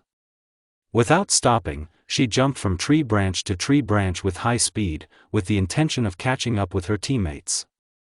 Not realizing 3 more root members still alive, and at a good distance away from her to be noticed. Mist Village, several minutes later. Next, said a fair-skinned attractive woman. I just got this position a month ago and I'm already getting bored with it. The woman thought. She has green eyes, and ankle-length, auburn hair styled into a herringbone pattern at the back, a top knot tied with a dark blue band, and with 4 bangs at the front.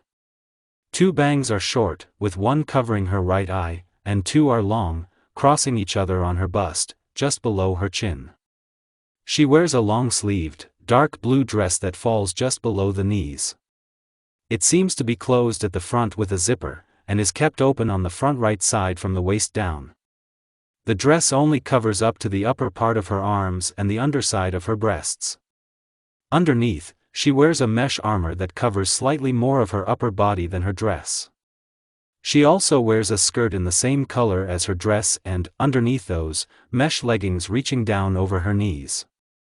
Around her waist, she wears a belt with a pouch attached to the back on the left along with high-heeled sandals, shin guards reaching up over her knees, dark blue nail polish on her fingers and toes. As she said that, the person entered the room. It was one of her guards. Lady Mizukage, someone tried to sneak into the village. We have them surrounded right now, said the guard. The woman's bored expression turned serious. Lead me to them, she demanded and put on the Mizukage cap. The guard nodded and began to leave the office with her. Near Kirigakure's gates. It's quite daring of you to return and reveal yourselves, especially with added support, said one of the jonin as he held a katana. The intruders cursed at their luck. Damn it, they thought in unison. The Mizukage finally caught on to them, and now they're going to die. Hold it, said a feminine voice. The jonin stopped what they were doing and let their leader pass, and the intruders were surprised to see who it was, led along glad. "These are the intruders, Lady Mizukage," said the jonin that was with her. "Hey lava lady," said a familiar voice. The Mizukage's serious expression turned into shock after hearing that nickname and remembered whose voice that was. "Naruto? Haku? Meizu? Gozu? What are you guys doing here?" asked the Mizukage. "Long story. We would rather not explain it here," said Meizu as he looked at the jonins. "So, I see you've made Mizukage lava lady," said Naruto with a smile. The Mizukage smiles at that and grabs Naruto's shoulder. Suddenly, Haku, Meizu and Gozu slide away from Naruto, already knowing where this is going. "You know, even if it has been 2 years, I'm still not pleased with that nickname," said the Mizukage, keeping her smile and adding pressure to her grip. Naruto's face turns white. Why yes ma'am sorry," said Naruto. Haku, Meizu and Gozu chuckled at the scene, even she scares Zabuza. The jonins were now shocked. Does she know them? They thought in unison. She turned to her jonin. "Stand down and let them through," she said. Recovering from their shock, they nodded and let the team enter the village. A distant away from Kirigakure. From a distance, Sai and the 2 Umbu were observing the scene with interest. "How interesting," said Sai. Days later, under Konoha. "So, the weapon has some kind of connection with the Mizukage you say?" asked Danzo. "That's what it seems like Lord Danzo," said one of the root members. "Damn it." Danzo curses, if the weapon is linked to the Mizukage, she will make him one of her shinobis, which could be a problem. With the 3 and 6 tail beasts already in their possession, and now the 9 tails, they have become a threat to the leaf. He said. Danzo curses their luck. Naruto wasn't a real shinobi when he left Konoha, so he could have become a shinobi from any other village if he wanted to. They can't claim him, and they don't know if they made him a shinobi yet, so they can't just come in and demand the weapon when the odds are against them. Hiruzen, being the pushover that he is, would most likely let things be. He would only care about the boy's safety and probably use this situation as a way to make an alliance between the leaf and the mist.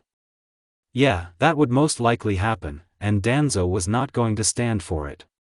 Letting the strongest-tailed beast in the hands of a potential enemy nation? Giving it up for the boy's sake? And allow them to have 3 tail beasts while they have none, leaving them defenseless to the other nations like the Cloud Village and the Stone Village?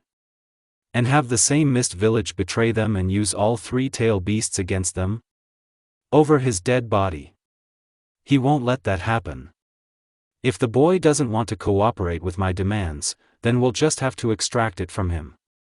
It doesn't matter whether he lives or not, I'll be taking that power," said Danzo. "I'm glad that I came prepared for something like this a long time ago. Go find the sealing scroll and then message one of our spies," Danzo ordered. All the root members nodded. "Yes, Lord Danzo," they said and vanished away. Danzo turned his chair and faced the wall with his arms crossed. Hiruzen should have let the boy be a part of the foundation, but no, he wants the boy to live a decent childhood. Danzo hated the idea of children being born with greater powers, destined to become skilled warriors, only to end up living peaceful lives, while those who were not born into noble families or possessed Kekii Genkais were left to protect the village and perish on the battlefield. To Danzo, you're a weapon for the village. And that's all you'll ever be. And if you don't comply, then you force his hand and he takes it from you, and that's what Naruto was doing, forcing his hand. He grunts, knowing he did this to himself. When he spread the rumors about Naruto being the demon fox, he hoped this would build up the boy's rage and eventually unleash the fox to wreak havoc on Konoha again. He didn't care if a part of the village was destroyed, sacrifices must be made. Then he would have his root extract and seal it into one of his roots before Hiruzen and the Anbu arrived. But instead, he disappeared from the village, and now they have to chase him down to get what he wants before Hiruzen or Kakashi does. Back in Kirigakure. Naruto, Haku, and the demon brothers are now seen at the coast of Kirigakure, with the brothers in the water and Haku and Naruto lounging on beach chairs. Well, just Haku. Naruto, who is just in swim trunks, is sitting in the chair, looking deep into space, which did not go unnoticed by Haku. Is something wrong? Asked Haku. Naruto snapped out of his thoughts and turned to Haku, who was wearing shades, sports bra and shorts. He was debating whether he should tell her his worries. They were on a beach, a place for them to relax and let go of their worries, so he didn't want to kill the mood and have Haku worry just like him. But this was Haku, someone he trusts, someone who he will hold dear to him and open up to, and she will do the same. I'm just a little on edge, he said. Is it about those umbu? Haku asked. He slowly nodded. Yeah, he said. Haku took off her shades and sat up, then put her hand on Naruto's shoulder. Just try to relax, Naruto-kun, she said with a calming voice. We're in a safe place now, so we don't have to run anymore. She then held Naruto's hand, making him face her. Haku gazed into Naruto's eyes, her expression soft and reassuring. Let go of your worries and fears, and just be in this moment with me. Everything will be okay. Naruto slowly smiled. She's right, said Meizu, entering the conversation. We are here now, and the Mizukage is working on making us mist ninjas, so what are you worried about? Asked Meizu. By the time you become an official mist shinobi, the leaf can't come after you anymore, and they will just have to deal with it, he said. Naruto knew Meizu was right. They had already arrived before Konoha could even capture him, so they could not come here without suspicion. All he will have to do is trust the Mizukage as she speaks to her council about allowing him to be a part of Kirigakure. Naruto sat back and let out a deep sigh, hoping the meeting was going well. Meanwhile, council office. Mei was getting frustrated. Here she is, standing in front of her council, attempting to cooperate with them, but they are still denying her request. Look, the boy has nowhere else to go, and it's not as if he's a shinobi from his home village or a rogue, so the Leaf Village won't come here and demand to have him back, said Mei. Oh, but they will, said a female council member. May we remind you that the boy is the container of one of the tailed beasts, the strongest one at that. That is the Leaf's only defense, and they will be .ed if they let their trump card get away, said another council member.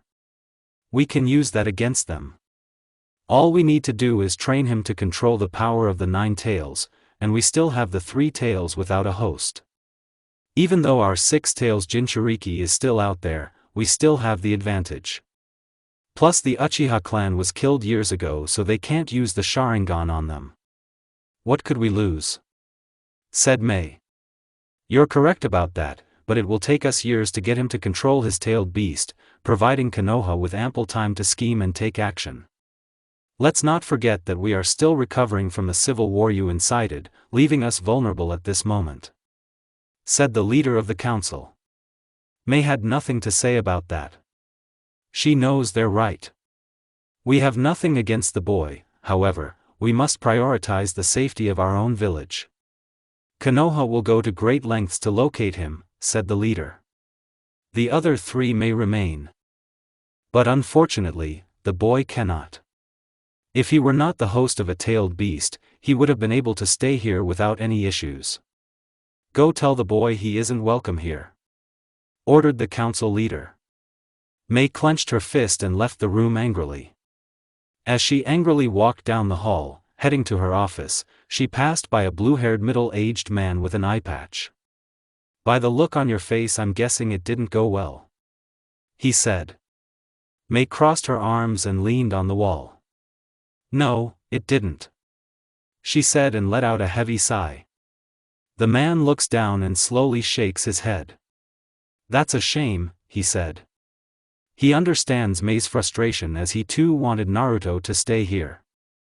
Maybe not when the village was known as the Blood Mist Village, but after Mei became Mizukage and things have changed, then this would be a place Naruto would be happy in. When will you break the news to them? The man asked. Several seconds of silence passed as Mei thought about it. After they come back from the coast. It's better to tell them later, Ao. She said, and Ao slowly nodded. Later that day, at a motel. Several minutes ago, the gang returned to their hotel rooms, with Haku in the shower and Naruto sitting on the bed, waiting patiently. They had plans to go to a seafood restaurant that Meizu suggested, and with the way Gozu described the food, he wonders if it's better than ramen. In the bathroom, Haku looked at herself in the mirror, examining the way she had dressed. It had been far too long since she had had the chance to go out as a normal person and not as a weapon, and if it weren't for Naruto, she would have continued being an emotionless tool for Zabuza-sama. She was wearing a kimono similar to her previous one, but this one was green with violet swirl patterns, her hair down and has on a neck brace. Haku was never the type to dress up for casual events, so she couldn't tell if this was casual enough, but it looked less shinobi-like. Haku left the bathroom, catching Naruto's attention. Naruto looked Haku up and down, his eyes slightly widening at her natural beauty. If he had to rank the girls he had met by beauty, it would be Haku first, Mei second, and, he guessed, Sakura third. Although Mei was a knockout, Haku had his heart. Haku noticed the type of attention she was receiving from Naruto and her cheeks turned slightly pink, knowing that her partner liked the way she's dressed. Naruto was snapped out of his trance when a knock appeared at the door. Being closer to the door, Haku opens it and sees that it's the Mizukage. "Mind if I come in?" asked Mei softly. Both Naruto and Haku nodded their heads, giving her a small smile. She sat at the table, and Haku sat on the bed with Naruto. Mei looked at Naruto, noticing the hope in his eyes. It's a shame that she has to shatter that hope. "You can't stay here." Nighttime. The entire motel room became a rage room for Naruto. Shattered chairs and tables strewn about, windows smashed into shards, walls marred by fist-sized holes, a cracked sink and toilet, a torn shower pipe hanging limply, and a bed ripped to shreds. Naruto was sitting on a chunk of mattress, breathing heavily, trying to calm down. It has been over an hour since he was told he couldn't live in Kirigakure, and he was furious. Mei and Haku saw the fury in his eyes and decided to give him some space, which was good because he didn't want Haku to see him tear this room apart. He couldn't believe it, even after escaping Konoha for over a year, they still have a way to make his life a living. He's betting that the same group of Umbu would return for him with additional forces, and wreak havoc on this village just to locate him. He wasn't even mad at the Mist Village Council. The village was still repairing, and they don't have enough manpower to go into war for an outsider. He couldn't blame them for prioritizing the safety of their village and avoiding a war they shouldn't be a part of. He could understand their reasoning. How long? How long will he keep running and hiding until they finally capture him, or just give up and kill him? How long could he live like this? He couldn't, and he knows it. To make matters worse, he will be alone again. He felt a mix of happiness and sadness when he heard that the Demon Brothers and Haku were allowed to stay. Although he was glad they would be safe and not have to get involved in his battle, it saddened him to know he would not see them again, especially Haku. Naruto rose to his feet and rubbed his red eyes, feeling more tears threatening to spill over. He began to rummage through the closet in search of his ninja gear and equipment. While in the midst of packing, he stopped to take a look at a picture of himself, Haku, and Zabuza. The picture was taken after their first mission together. In the photo, Naruto and Haku were standing side by side, with Zabuza hovering over them, his hands on their shoulders. Naruto then tossed the picture aside and continued packing. After packing up, Naruto left a stack of cash on the broken table to cover the damages. Upon reflection, he was faced with two options: he could either continue running or turn himself in. Naruto snarled at the idea of surrendering. As a student of Zabuza, giving himself up was the coward's way out. He's going to continue running and fighting, and die running and fighting. Meanwhile with Haku. Somewhere in Kirigakure, Haku strolled on a hill, stopping at an abandoned house that had several giant holes and was covered in mold.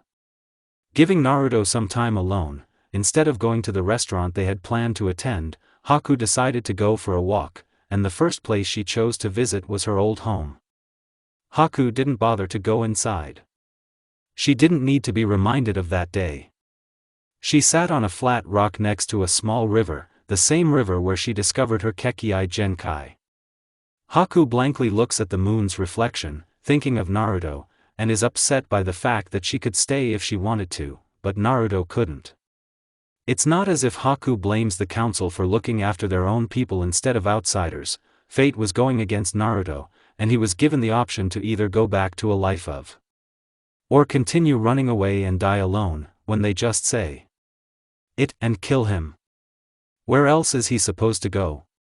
They have no allies, the rest of the 7 ninja swordsmen are who knows where, or dead, or he has to take another bodyguard job.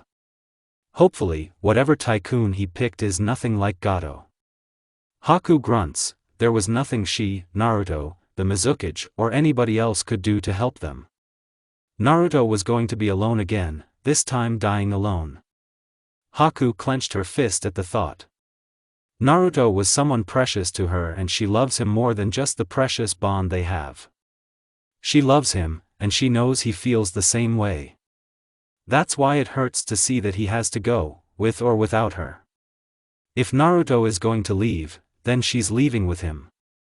She's not going to live anywhere without him, like back with Naruto. Naruto wanders the village and looks at some of the remaining damages that were caused by the civil war. It was still being repaired and it looks like it'll take several months to complete it. Naruto observed the diverse group of people and children, who all seemed to get along despite their differences. The war had brought them together, and Kekii Genkai users were no longer shunned for something out of their control. Best of all, the village was no longer the blood mist village. It was peaceful, and Naruto longed to be a part of it, but he couldn't. As soon as word gets out that he's here, this village will never recover. Naruto grunts in anger, frustrated that this situation could have been avoided if the people in that whole understood he is not responsible for past events and simply left him be. After all, he wasn't causing any trouble, just simple harmless pranks that aren't worth getting brutally beaten up for. Naruto shook his head. No point dwelling on it, he has to go, he must go. He could have told Haku and the demon brothers goodbye, but he couldn't bear telling them goodbye to their faces, especially Haku. Naruto continued to wander until several minutes later when he arrived on the other side of Kirigakure. He looked at the horizon, where he saw nothing but the ocean, and possibly an island. Or it could just be a mirage. Regardless, he was here and heading in that direction to get as far away from the 5 great nations as possible. It would take Konoha years to find him again. Naruto looks down and sees the boat he bought. Naruto sighed and was about to go to the boat but stopped. "I know you're here, what are you doing?" Naruto asked. Standing behind him was Haku, in her hunter kimono and her bags packed. Haku looked at the boat then looked at the horizon. "We're leaving. The both of us," said Haku. Naruto gave Haku a side glance.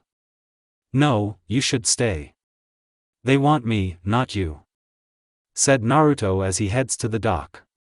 "And you think I will accept that the precious person in my life is gone and be alone, while I stay here alone?" Haku asked, following him. "You won't be alone. You have the demon brothers and Mei, you'll be safe here," said Naruto, putting his bag in the boat and begins to untie the rope off the cleat. "That's not enough.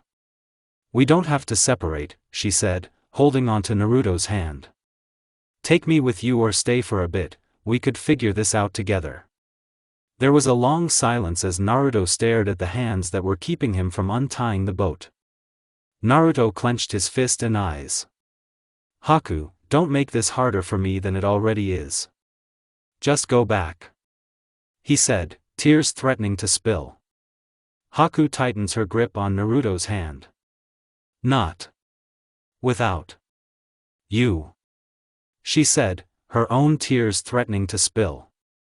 Another long silence had passed.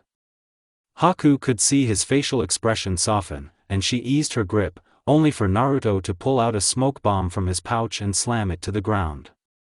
Caught off guard, Haku let go of her hold on Naruto, giving him the chance to use his freed hand to throw a kunai to cut the rope. Naruto jumped on the boat and made 3 water clones, all going to Haku and holding her down. "Naruto, don't!" Haku begged. "I'm sorry, Haku, but this is to keep you safe," he said and made some hand signs. "Water style, binding chains," he said, and the 3 clones holding Haku transformed into chains made of water, binding her arms and waist to the sea. Haku struggles to free herself. "The jutsu will undo once I'm far enough," Naruto said and began to row away. Haku grunted and channeled some chakra to her hands, causing the chains to freeze and easily break. She then repeated the process with the chain around her waist before leaping off the pier and landed on the boat. Naruto turned to look back as Haku snatched the oars. Naruto was about to jump out and make a break for it, but Haku grabbed onto him and tackled him down to the boat, holding him by his waist. Naruto struggled to break free from Haku's grasp, but his efforts were futile as she held onto him tightly. Haku watched as he struggled, then buried her face in his back and placed one of her legs over him. This action caused him to stop struggling and begin to calm down. Seeing him relax, Haku eased her grip, this time wrapping her arms around his chest. Why won't you let me go? Let me do this on my own, so you get to stay here and live the life you deserve. You're better off here." "You don't get to tell me that," said Haku. "You don't get to tell me who and where I'm better off with. I decide that, and what I decided is a life with you. But I don't want you to get hurt because of me or for me," he said. "Do you not think I am hurting now?" she asked, and Naruto felt wetness on his back, realizing she was crying. "We have lost Master Zabuza, and we are all that is left of the demon trio. Why break it? Why break off the bond we had? The bond we build? Why throw that all away and leave me behind?" Naruto could hear her voice cracking. "Do you think that just makes my life better? Losing my father figure and losing someone with whom I wanted a future with, is dead, while I am still alive and still grieving over the 2 people who mean the world to me? Do you think I want that?" Haku asked. "No," said Naruto sadly, remembering their bond, and he was breaking it. "I just don't want you to die for me or Master Zabuza. I care about him, but we're not blind. We're tools to Zabuza, and to each other, and one day we'll die trying to save each other. So I made a promise to myself that I'll be the shield of the group, so you and Master Zabuza could live on, but I failed to save him," he said. Haku could understand what he was saying. "Naruto, if I died saving you or Zabuza-sama, it's my choice. I choose to save the people I care for, whether I'm a tool or a human. And if you died protecting me, you don't think I feel the same way?" she asked. No. He honestly didn't think about how Haku would have felt. Protecting her was his top motive, and he didn't think about her feelings and how she would have felt. Haku turned Naruto to face her. "If you're leaving, then I'm leaving. If you're staying, then I'm staying. Everywhere you go, I'll always be there by your side," said Haku, and Naruto slowly smiled. The 2 sat up, and as they sat up they looked at each other and were hit with an almost familiar feeling, blue and brown eyes staring into each other, with the stars reflecting on them. And like magnets, they were drawn to each other. No words were spoken, just feelings. Their eyes were closed, they felt each other's breaths against each other, and 2 soft moist lips pressed against each other. Later that night, at the motel. In a different room because the previous one was trashed, Naruto was seen lying on his back almost naked on a bed, with Haku on top of him, her hair down, wearing nothing but a bra and underwear. Naruto's face was red. One moment they were on the boat kissing each other, now they're here, about to lose their virginity. After releasing their emotions and confessing their feelings for each other, Haku asked Naruto for a request. She wanted to make love. Although Naruto also desired this, he believed it was moving too quickly. However, considering their uncertain future and the imminent danger they faced, he realized they may not have much time to truly experience and cherish their love. Better now than never. Haku leaned in closer, kissing his lips, then his cheek, neck, and chest. Naruto returned the affection, holding Haku's hips and rubbing them gently, and their tongues began coiling in a warm embrace. Haku sat up and unclasped her bra. The bra landed on Naruto's chest, and he was greeted by the sight of Haku's breast. Naruto's eyes widened, and his face turned red. Even though this wasn't the first time he had seen a woman's chest, it was Haku's, the one and only person he loved, and he now had the chance to explore it along with her body. Haku's face turns red at the idea of having her virginity taken away. Although it was their first time, they knew what they were doing. Gato owns a lot of companies, one of them being brothels. They had to stay there for a few nights in the upstairs rooms. They often left their rooms and witnessed the erotic actions, the scent of perfume and sweat, and the sound of skin slapping skin and women's cries downstairs. They even caught a glimpse of Zabuza and the Demon Brothers having their own private rooms with the prostitutes. Curious, they inquired about, and Zabuza and the Demon Brothers obliged. Well, they actually informed Naruto, it was deemed too embarrassing for a man to discuss with a girl, so she was educated by a prostitute who mistakenly thought Haku wanted to join the profession as well. The newly couple embraced each other with a fiery passion, unable to contain their longing any longer as they melted into each other's arms, consumed by their love. The next day, the sun rose on the blonde boy and dark-haired girl. They were awake and they were looking into each other with love and relaxing eyes. Every moment and every second of exploring each other's bodies was perfect and beautiful, not a single part of their bodies was left untouched, as all of them were kissed and licked. Haku turned, her back facing Naruto. Naruto kept his arms around Haku and buried his face in her disheveled hair. Because Haku was taller than Naruto, she could feel the object that was once inside her pressing against her bare back. Haku placed her hand over her entrance where Naruto was positioned, her legs wrapped around his face and hips. She remembered feeling a sensation, a pop, and realized that was the proof of her innocence being taken away. Haku moved her hand to her lips, remembering returning the favor to Naruto. Well aware of the aftermath of their lovemaking, what was once inside her lower half was quickly moved to her face, and she felt warmth going down her maw. They almost made a mistake, and given the current situation they are in, it would not be a good time to bring a child into their unsafe world. Naruto gave a sad sigh. I'm sorry for trying to leave. I just want to keep you safe, he said. It's okay. If being with you means death, then I would rather die happy than be alive and miserable, said Haku, placing her arms over Naruto's and gently caressing the back of his hand with her thumb. Naruto gave Haku a warm smile. I love you, Naruto said and gasped, realizing what he said. Haku's eyes grew wide with heartache as she heard those words. They had both known their feelings for each other from the beginning, their love evident in each lingering touch that night. And now, for the first time, they had this fleeting moment to express it in words. Haku turned her body towards Naruto, looking at him with watery eyes. She buried her face in his chest, and he felt her tears trailing down his chest. Love, you, too, Haku said between quiet sobs. They had been taught to suppress their emotions, viewing them as a weakness. Haku and Naruto embodied this stoicism, being so interconnected that they could sense each other's feelings without relying on facial expressions. However, when an assassination mission took a dangerous turn and Naruto was nearly killed, their emotional barriers crumbled. As Konoha moved to apprehend him, they realized that their prior training no longer applied.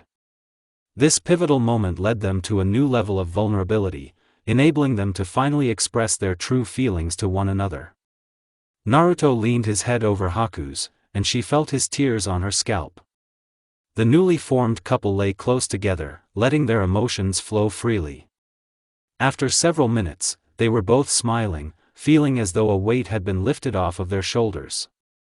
Their happy quiet moment was stopped abruptly when they heard a knock at the door. "Come in," said Naruto, forgetting both him and Haku were naked. Meizu and Gozu entered the room. The Meizu stopped mid-sentence when he saw scattered clothes on the floor and a naked Naruto and Haku. Everyone in the room's faces turned red. Naruto realized he had let them in before getting dressed, and the demon brothers also realized what had happened between the two obvious love birds. Naruto spoke. "It's not what it looks dash.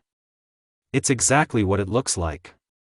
I was waiting for you two to finally let it out, but I didn't think you'd let it out that way," said Meizu in shock. "Maybe it's a good time having the birds and the bees dash." "No," Naruto and Haku said in unison. Gozu cleared his throat. "The Mizukage wants to see us, this is something you want to hear," he said. Naruto and Haku side glance at each other, wondering if this got something to do with their stay here. Several minutes later, Mizukage office. After quickly showering and dressing, the pair entered the office, eager to hear the news the Mizukage had for them. "Is there something you would like to tell us, Lady May?" asked Haku. "Good news, you don't have to run from your home village anymore," said May. Both Naruto and Haku's eyes widened. "You saying we could stay? Did the council change their minds?" Naruto asked in hope. Even though he knows Kirigakure isn't in good shape to fight back against Konoha, but damn it, he could at least try to help them. No, they're still adamant in letting you stay," said May, seeing the hope disappear from Naruto and Haku's eyes. May then pulls out a scroll and places it on the desk. "Here's the map of the world," she said as she opened the map. On the map were 4 continents, one of which was the 5 great nations and the other 3 Naruto and Haku were unfamiliar with. If you go to one of these continents, then Konoha, not even the other nations, could come after you. Decades ago, all the daimyos made an agreement to keep their conflicts to themselves, which means that no shinobi who is not a part of their own nation isn't allowed in. And if you're a rogue shinobi who tries to enter the continent, whether you want peace or bloodshed, they'll kill you themselves. However, since both of you ran away before becoming genin, technically you are not a shinobi of any village nor a rogue nin, so you are welcome there," said May smiling. Naruto and Haku's eyes widened, seeing this as their ticket to freedom and a peaceful life. But they feel like they have to ask, wait, if I still have the Leaf Village chasing me down, would they accept me if I'm bringing conflict to them? Naruto asked in concern. "Well, your best bet is to get there before they catch you. It's common to accept people from different countries or continents who are survivors of a destroyed village or mistreated individuals trying to escape from chaos. Therefore, if they determine that the person they are after is in the continent before they are captured, they should call off the manhunt," said May. Naruto and Haku slowly take in May's words, understanding they have to go quick before they're caught. "I suggest we should go here," Naruto said, pointing at the top right continent. "We're heading straight ahead, so by the time Konoha arrives looking for me, we're already gone." "Good idea," said May and closed the map. "Pack your things and go to the dock, a captain should be waiting for the 2 of you." She gave the map to Naruto. Naruto takes it and realizes the last thing she said. "Wait, the 2 of us?" he asked in confusion. He looked at Haku, who was also confused, then looked at the demon brothers.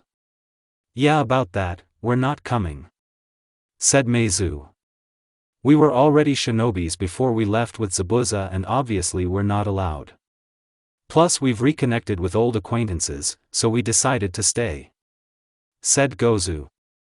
"Besides, nothing here holding you 2 back," said Meizu. Naruto and Haku were a little saddened, but they could understand. They had people here while Haku, especially Naruto, don't have anyone. Don't worry, we can visit each other on one of the islands, said Meizu. Both Naruto and Haku gave them a bittersweet smile, signaling their impending departure. An hour later, the dock. Naruto and Haku packed whatever belongings they had left, stored some rations, and said their goodbyes while holding each other's hands. Mei discovered that they had finally gotten together and teasingly remarked on it. They arrive at the dock and seize their boat, and a man they figure is the sailor. "Hey," said Naruto, getting his attention. The man turned around and got a good look at them. "Oh hey," said the man. "Is there something you guys need?" he asked. "Yeah, we need a ride to the land of songs," said Haku, then shows him the map. The man looked at the map, then looked at Naruto and Haku, then looked back at the map. "I see. You're trying to make it out of the 5 great nations?" the man asked, and Naruto and Haku nodded. There was a long silence, then the man replied. "Alright, climb aboard. You can refer to me as Zakatabi, and I'll ensure that you reach your destination safely," said Zakatabi. Naruto and Haku shared a soft smile before boarding the boat, which soon took off. As they settled in next to each other, Haku rested her head on Naruto's shoulder while Naruto watched Kirigakura recede into the distance. Naruto gently leans his head above Haku's and holds her hand. He realized he could finally be free, no more running and hiding. It would just be him and Haku, far away from Konoha, starting a new life, and possibly even a family. Several minutes later, Zakatabi looked at Naruto and Haku from his shoulder, seeing them sitting and eating peacefully. He then glanced at Kirigakura, which was almost at the horizon. He faced the front and kept steering. "Not that it's any of my business, but I'm curious, what made you want to run away from your village?" Zakatabi asked. It's complicated," said Naruto, not sure if he should tell him. How complicated could it be? "I mean, you're not the first person to leave the 5 great nations to start a new life. There's no other reason why people leave the continent. Besides, we'll be on this boat for a couple of days, so we might as well make small talk to keep us from getting bored," said Zakatabi. Naruto looked at Haku and she shrugged. There was no harm in telling him. Besides, they would eventually get bored anyway, so they might as well keep themselves entertained as much as they could. "Okay," said Naruto, and decided to go straight to the point. "I was hated for being born different.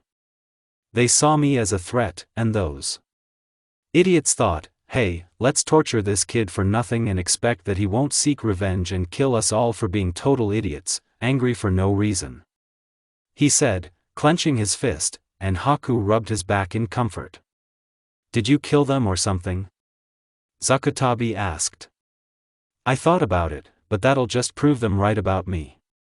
About 3 years ago, on my birthday, the day I always get hunted down and beaten, I thought I was going to die. Then," he points at Haku, "she saved me from them. He was like me, hated for something that's out of our control. Before then, I had run away from the Blood Mist village and was looking for a new place to call home. That's when I found Naruto-kun. After seeing him being attacked, I knew I wasn't going to be treated as a human being there. Seeing myself in Naruto-kun, I took him with me and we ran away together. Now, we are traveling the world in hopes of finding a place where we are welcome," said Haku, leaving the hunter nin part out, and that's basically the truth. Zakatabi slowly nodded in understanding. "Yeah, I understand that the world can be cruel and people often struggle to move on from things," he said, and Naruto and Haku nodded in agreement. "But at the end of the day, it doesn't matter how the village should treat you. What really matters is that you serve your village." Suddenly the boat stopped and Naruto and Haku looked around and looked at Zakatabi at what he said. "What?" Naruto and Haku asked in unison. "The thing is, Naruto, you shouldn't have left. Whether you're a shinobi or not, you possess what belongs to Konoha, and that makes you Konoha's property," said Zakatabi. He weaved hand signs and slammed his palms on the floor. Summoning jutsu, said Zakatabi, and there was a puff of smoke. Naruto and Haku pull out their weapons and jump back, landing on the water surface, and get in their stands, preparing for a potential fight. Suddenly, several figures jumped out the boat. Naruto and Haku's eyes widened in shock and anger, realizing it was those Umbu. "U.S again!" Naruto exclaimed. "Is this?" asked Haku. "This is where our little cat and mouse game ends." They heard an old raspy voice and turned to the disappearing smoke, seeing an elderly man with a bandage-wrapped face. "Who are you supposed to be? Are you with them?" Naruto asked in a serious tone. The man faces Naruto. "You may call me Danzo," he said. "And no, I'm not with them, they work for me. I gave them the order to capture you." "You send them? Even Kakashi and his team?" Naruto asked in mild anger. "No, that was Hiruzen's doing. He was too focused on finding you because he regretted not taking better care of you. He wanted to make things right for you by convincing the villagers that you are not the demon they say you are," said Danzo. Naruto's eyes slightly widened at that. "He'll do that for me? I get to go back to Konoha and no one will hate me for being the demon fox anymore?" Naruto thought to himself. Naruto shakes his head and tightens his grip on Hanketsu. "Even if he does that, it still won't change their thoughts about me or stop them from trying anything behind the Hokage's back. So I'll tell you the same thing I told your lackeys, I'm not going back," he said. Danzo gave him a cold stoic glare. "You don't get to decide anything. You were meant to be kept in Konoha and serve as Konoha's ultimate weapon.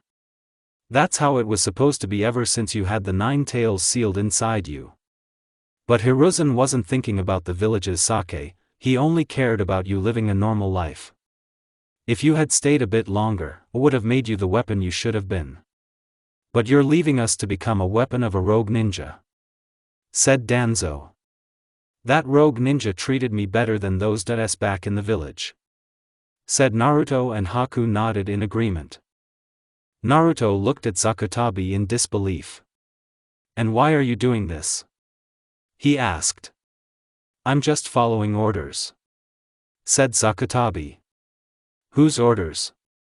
asked Naruto, hoping they didn't sold him out to Konoha. "My orders," said Danzo.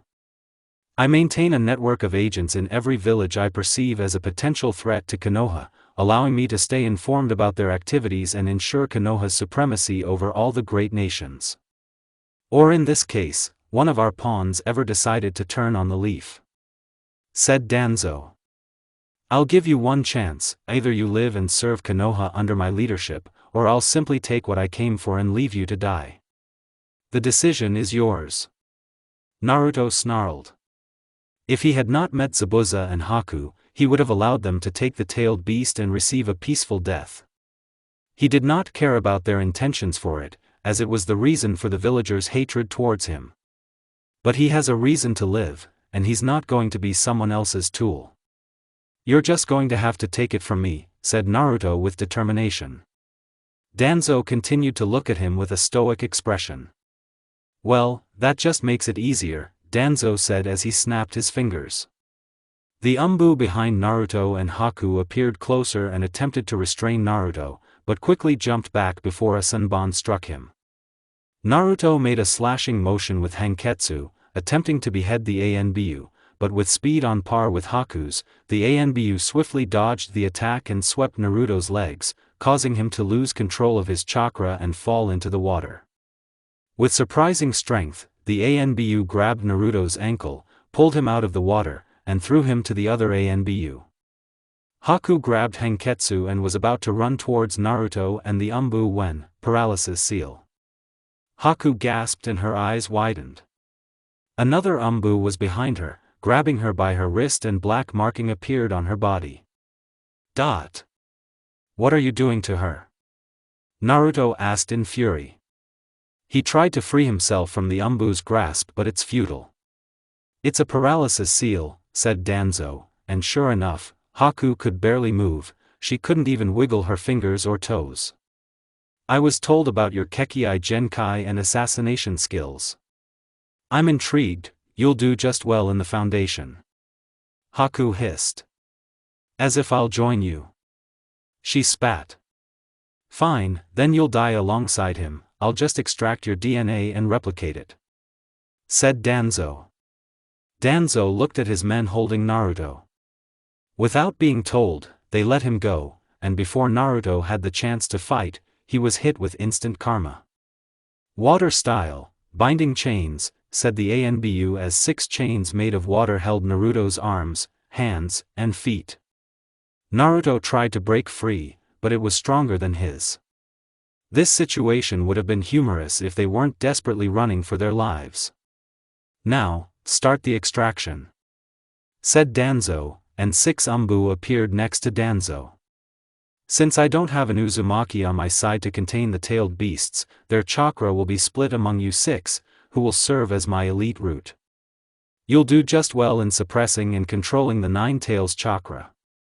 Side note, there's your answer on how Danzo will contain the 9 tails without an Uzumaki.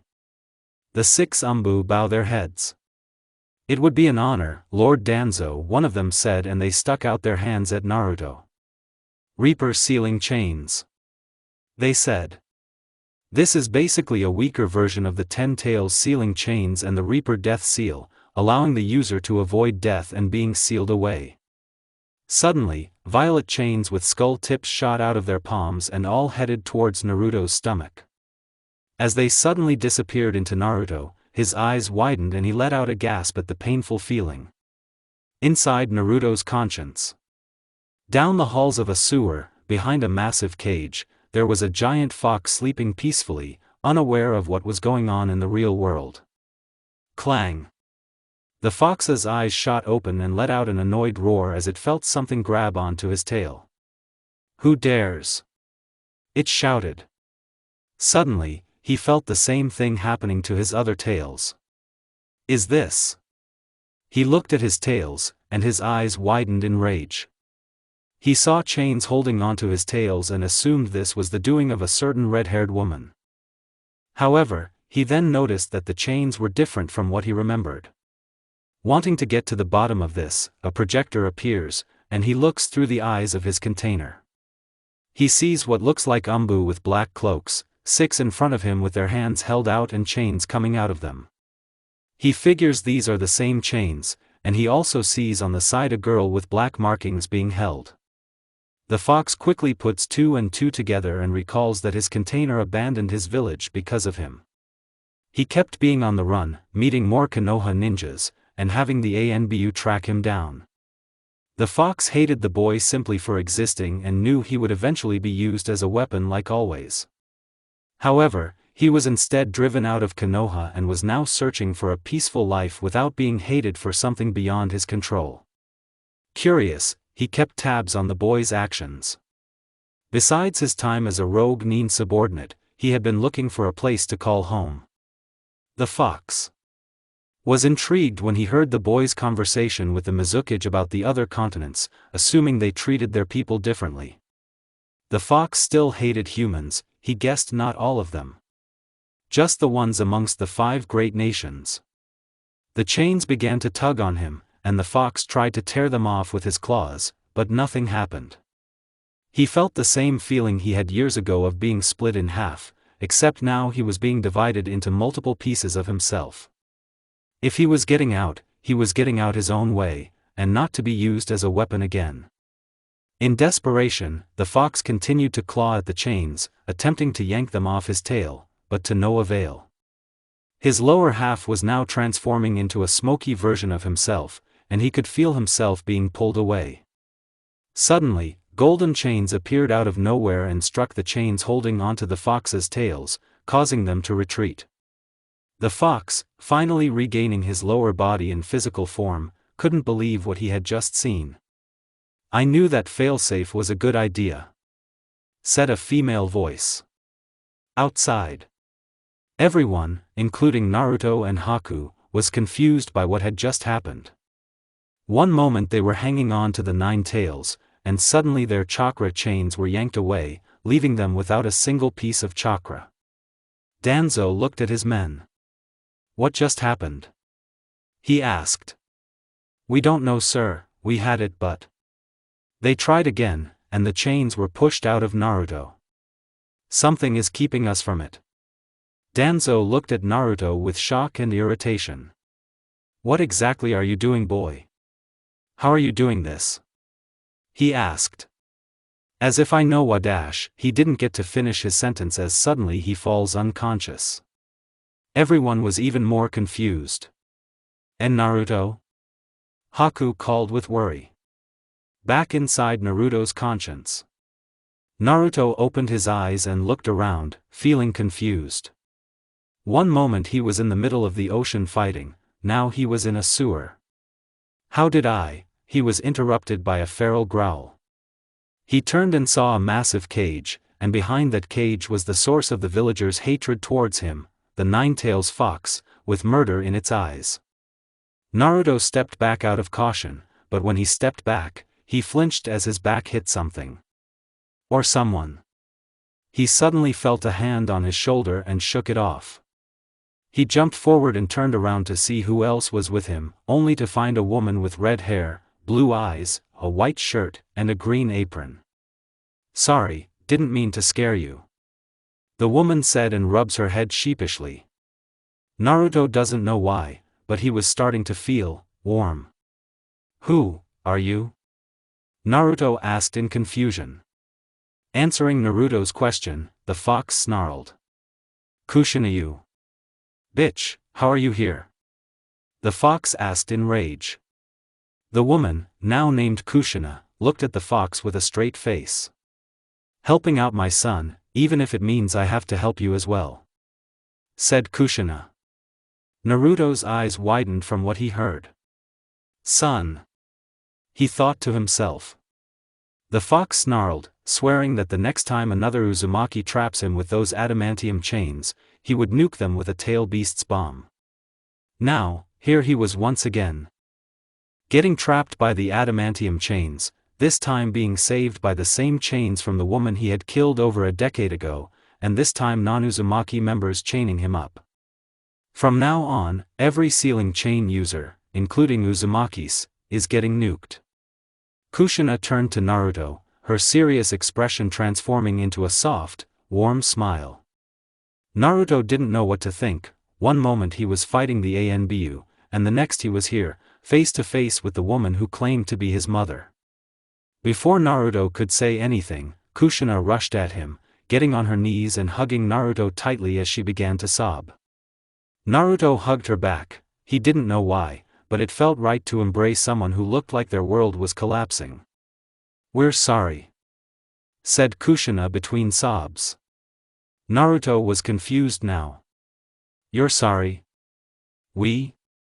he asked. "Yes. We're sorry for putting you in this situation. Having the nine tails sealed inside you and be the scapegoat of the village's hatred," she said. Naruto's eyes widened, understanding what she's saying. "You did this to me?" he asked, slowly getting angry. Kushina wipes her tears. "Yes," she said. "I know you're mad dash." "Mad? Mad? I'm furious," Naruto exclaimed, his shouts echoes through the sewer halls. Kushina winced and the fox raised an eyebrow, smirking a little. "Every day, I found myself questioning why people hated me, why I was being attacked and shunned despite not doing anything to them. I eventually discovered the reasons, but I'll never understand why they chose to take it out on me. Yet, every day, I continued to ask who had done this to me and why they felt the need to hurt me. What had I done to deserve it?" Naruto asked, his own tears began to show. "You didn't," Kushina said between tears. "You deserve better. Then why do my own parents make me go through so much pain? And why show up now? Are you working for them?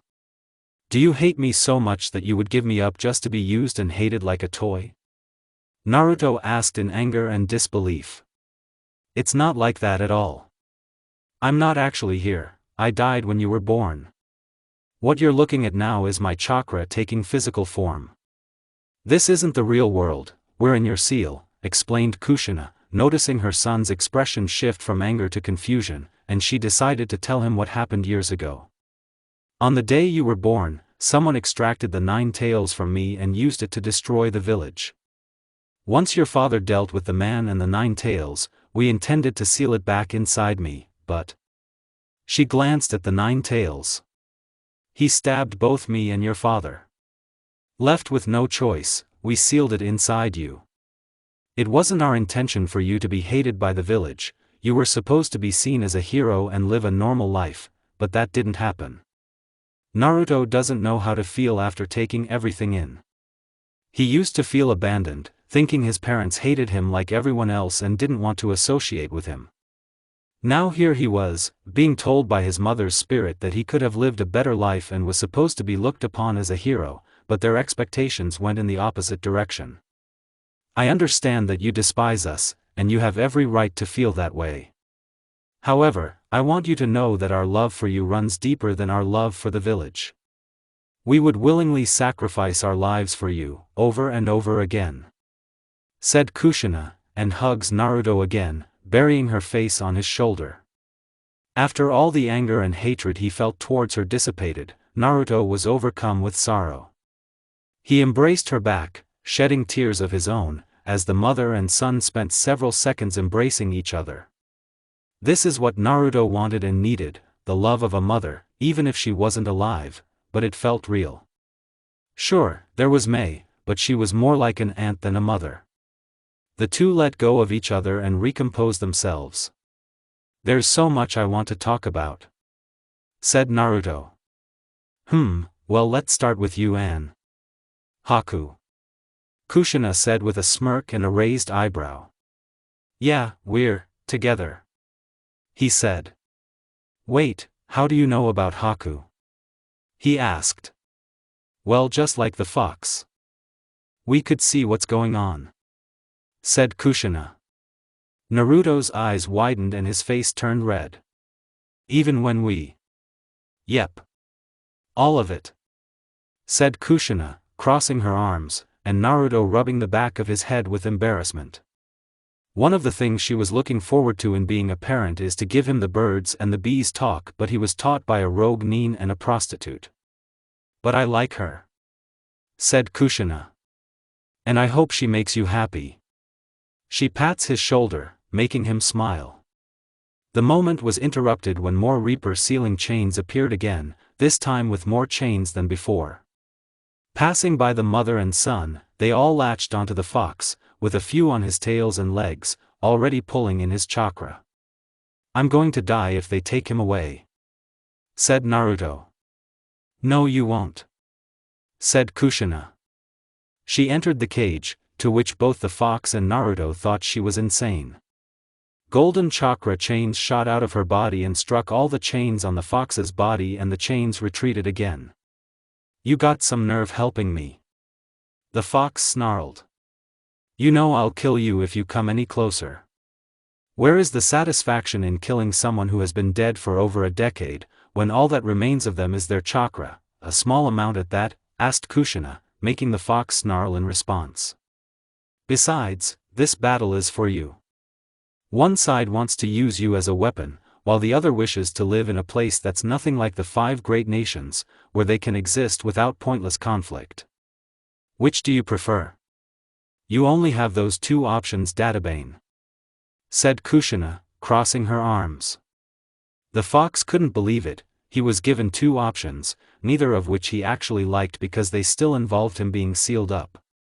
It took a second for the fox to decide, and he chose the option that was the least painful of the 2, staying sealed inside this brat, even if it meant working with the person who put him here in the first place. The fox growled in anger. "Fine," he said, and Kushina smiled. "So how can I help?" Naruto asked. Without Hanketsu or Haku by his side, he feels helpless. Especially when his life is on the line. "Just come in the cage, boy," the fox said. "What?" Naruto asked in disbelief. I'm not going to let you kill me. I'm not going to kill you, he said between growls. Not yet, at least, he thought. This is the only way you could help. It's not like I'm asking you to release me, since that just makes me an easy target. So for this once, just this once, you could trust me, said the fox. Like the fox, Naruto was also left with no options. Naruto hesitated for a moment and sighed. Okay, I trust you, he said and entered the cage. Back outside. Danzo was starting to get irritated and their sealing jutsu was denied again. How is he doing this? Danzo asked himself. Haku, however, was only concerned about Naruto's well-being. She knows he isn't dead, and all she's wondering is what caused him to go unconscious and what's stopping them from taking the tailed beast. Do it again, add more chains. Danzo ordered and they nodded and done what they were told. Back inside Naruto's conscience. Here it comes, said the fox as over 30 chains latched onto him, managing to grab him and attempt to pull him out of Naruto. Kushina shoots more chakra chains and wraps them around the fox. Now this has become a tug of war, neither side plans on letting go. Brat, the fox called to Naruto. Get over here and take my chakra, he ordered. Make as many clones as you need, channel your chakra through your hands, and grab mine. Naruto nodded. He made 50 shadow clones, and they all ran toward the fox. Channeling their chakra through their hands, they grabbed him by the tails and feet and started pulling, seeing the chakra forms of his tails and feet. Kushina grunted as she felt herself losing control. Naruto, I'm sorry, but this is the end of our one and only reunion, Kushina thought to herself. She shot out more chains to strike at all the other chains, and quickly the tug-of-war swung in their favor, allowing Naruto to pull out the entire chakra from the fox. The fox falls down on his back, looking as if he was dehydrated. Naruto felt a strange sensation and looked at himself, seeing he's glowing orange. What is this? He asked himself. You have access to the Nine Tails chakra, said Kushina, and her appearance became transparent. Naruto looked at Kushina in worry. Mom? I used up the last of my chakra in this world, she said. Does that mean I won't see you again? Naruto asked. He just met his mother and now she was leaving. Afraid so, she said. But don't worry, you don't need me, you already have the people you need, she said, referring to Haku, the demon brothers and Mei Terumi. Will I meet Dad? Naruto asked. Kushina smiled. Sure you will, the same way you met me, she said, and walks over to Naruto and hugged him. Naruto hugs Kushina back, this time tightly as this will be the last time he gets to hug his mother. Back outside again. The chains receded, and suddenly Naruto's body began to glow, causing everyone to look at him in shock and amazement. Naruto opened his eyes and looked at himself. He could see that he was still chained up, but he noticed that his physical form was glowing orange as well. Naruto, said Haku. Naruto turned to Haku, remembering that she was paralyzed by the ANBU's hold. Naruto attempted to charge at the ANBU. In 1 second, he was chained up, and in the next second, he was already next to the ANBU. He punched him in the chest and sent him flying. Haku, finally able to move, collapsed, and Naruto caught her. Are you okay? He asked. Haku looked at Naruto and noticed something different. Aside from his appearance, he looked happy, more at peace. Haku leaned against his chest. I am now, she said. Naruto and Danzo made eye contact. What is this? Danzo asked. Something you're not getting. I made it clear I'm not going back, and I stand by that, said Naruto. Danzo let out an annoyed sigh. If that's how it's going to be, then I'll eliminate you. I won't stop until I get what I want. I'll find ways to get into those other nations or get you out of them. And I don't care if I'll have to commit an act of war to take you away. Danzo threatened. Naruto, realizing and understanding this man won't give up, and knowing he'll be a problem in the future, he realized he'll have to end him, all of them. Haku, if I asked you to leave, let me handle these guys, would you do it? Naruto asked. No, I won't, said Haku. I'm confident you'll win, but I made it clear I will fight and die by your side. Naruto figured she'll say that. He puts her down, and comes up with an idea. Haku suddenly felt his hand touching her back. She then felt something flow into her and realized it was chakra that was not hers. She looked at herself and recognized this form. This was the form Naruto was in every time he got angry when she was nearly killed or when he got close to one of their clients or Gato's men and witnessed their assassination. This should aid you in this fight, said Naruto. Could you get those umbu off my back while I face Danzo? Haku asked. Naruto didn't need to ask her since she already planned to attack them. And with speed beyond her own, Haku starts taking out the umbu. Danzo was furious at seeing his men being taken out and turned back to Naruto. He could tell this was the Nine Tails essence, but it looked different compared to the previous Nine Tails Jinchuriki, or any other Jinchuriki. It should have looked like the one cloaking the girl. Could it be that he bonded with the Nine Tails? If so, then it makes sense since they both despise Konoha to the ground. Danzo now knew that he was going to leave empty-handed. He knew that he wasn't going to win this battle. Left with no options, he had to retreat. I should have thanked the fourth Hokage for giving me the inspiration for this jutsu, Danzo thought as he suddenly disappeared in a flash, followed by the rest of the umbu. Another jutsu knockoff. Naruto grunted in annoyance. He wanted to kill him now so he wouldn't have to deal with him in the future, but he knew that Danzo understood he wasn't going to win, so retreating was the best option. Naruto squatted down and looked at his reflection, deep in thought. Haku asked. What's the matter? She already knew what he could be thinking about, but she just wanted to hear his thoughts. Even if we are outside of the 5 great nations, I have no doubt they will give up, or anyone who wants the fox.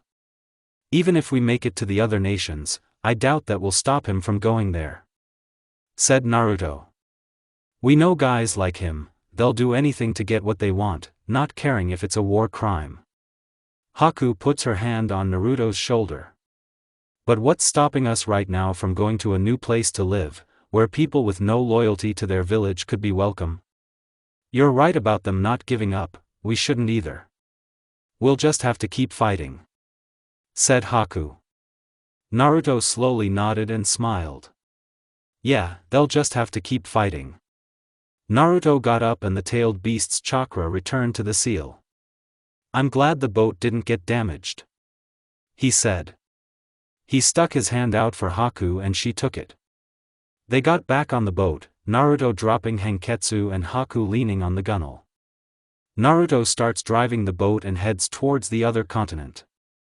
Naruto side glances at Haku, seeing she's looking at the sky, then turns back and faces the ocean. Naruto let out a small, pure smile, knowing that by the time they make it, things will change for the better.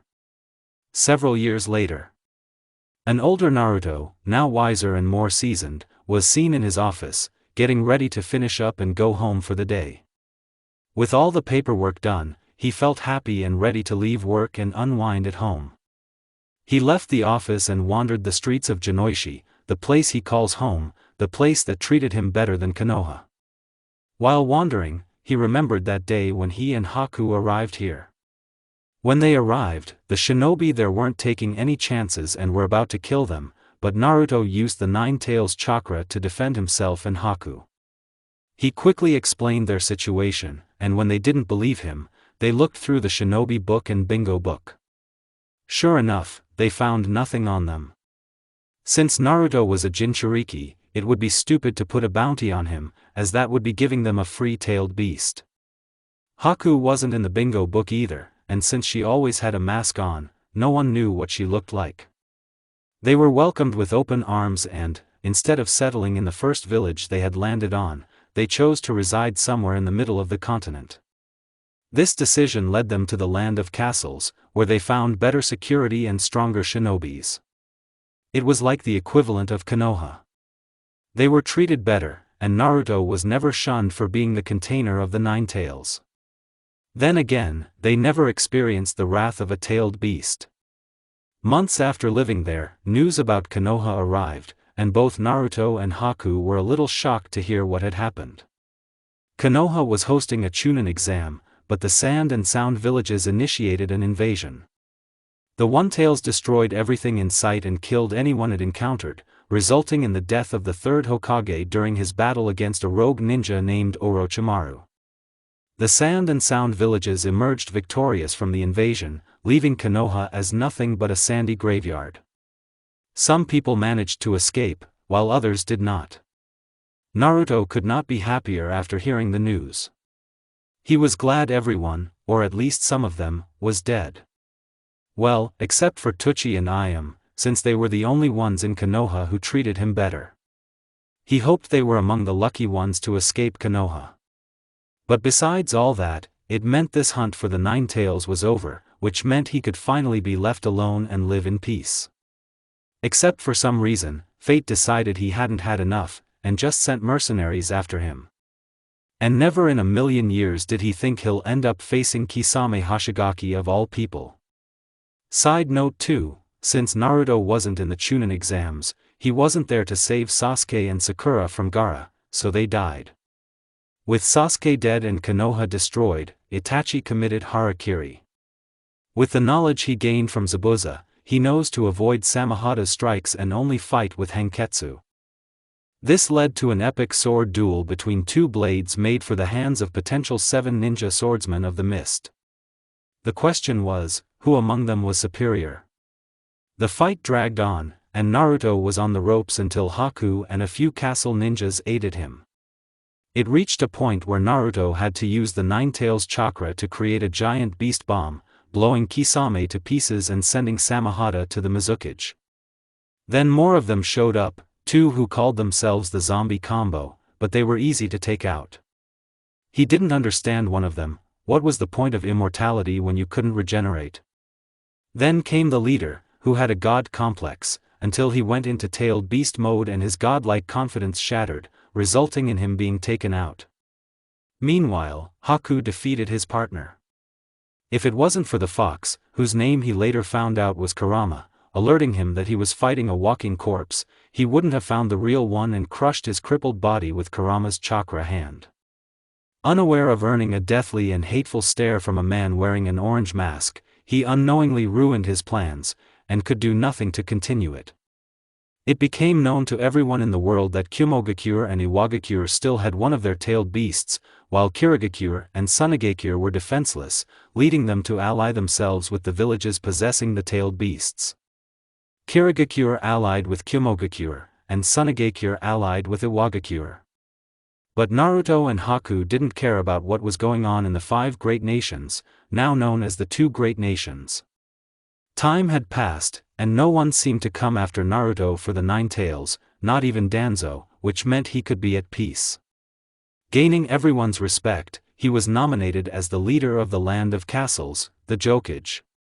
A part of him didn't want to, since it's a reminder that he tried to be a leader of a village that doesn't care about him, but Haku convinced him and reminded him they're different from Konoha, so they don't care what he is. They all love and respect him, so he took the position. Without any more obstacles, Naruto and Haku's relationship grew stronger and stronger until one day Naruto decided they had waited long enough and simply asked her the question. Seeing her in tears of happiness and hearing her say yes was the happiest moment of his life since they arrived. The wedding was beautiful. Mei, the demon brothers, Ao, and some guy with blue hair were invited. Seeing Haku in her wedding dress was the most beautiful sight. They wished Zabuza was here to see them. Haku wishes he could have been the one to give her away, like fathers do on their daughter's wedding day. After they stood at the altar, they gazed into each other's souls with longing, remembering everything they had been through and every moment they had shared that led them to this point. They exchanged vows and kissed each other as if it were their last kiss. Months after their wedding, Haku began feeling sick and was taken to the hospital. To their joy, especially Naruto's, it was discovered that she was pregnant, and they were finally going to start a family. Throughout the 9 months, he never would have thought a woman could be scarier than Mei, but Haku's mood swings proved otherwise. During some of her outbursts and cries, the house would freeze, putting him on thin ice, both figuratively and literally. Thankfully, this only lasted for a couple of months, and he now realizes that this is what he will have to deal with if they plan on having more children. Hopefully, he will survive the next ones. The 9 months were thankfully over, culminating in the birth of their first child, a boy named Tankiri, in honor and reference to Zabuza. He had his mother's black hair, and his father's eyes and whiskers. At first, they were scared since neither of them knew how to be parents. However, they did their best, and so far, they are doing just fine, giving Tankiri the love they never had. Naruto smiled slowly as he remembered the experiences he had, realizing that everything he had gone through had brought him to where he was now, with a home, a wife, and a child. He was grateful for the day he had met Haku, as without someone hiring an assassin to kill him, he would not be where he is today. Naruto arrived home, hung his Jokage cap and coat, and expected a warm welcome from his wife and son, but did not receive it. He looked in the living room, the kitchen, their room, and Tankiri's room, but no one was there, which could only mean in the backyard of the Uzumaki house. Haku was spotted kneeling in the garden, meticulously picking and planting an array of colorful flowers, luscious fruits, and crisp vegetables. All the while, she kept a watchful eye on Tankiri, who was happily playing in his own corner of the backyard. Tankiri had ample space to frolic and explore without causing any disruption to his mother as she tended to her garden. One thing she loved about her backyard was that it was big enough for the 3 of them. They had a training field, Haku had a greenhouse, she picked up on planting since it was one of her favorite things to do with their time with Zabuza, and a space for Tankiri to play in. Mama look," said her child with joy in his voice, getting her attention. Haku stopped what she was doing and went over to Tankiri, who she saw by their pond. "What is it, Tankiri?" said Haku. Tankiri turned to his mother, holding his hand out, and her eyes slightly widened at what she saw. In Tankiri's hand was water, taking in all kinds of shapes, then it turns into ice. A memory awakened in her, reminding her that she was in this situation and wanted to show her mother, but instead received a slap in return.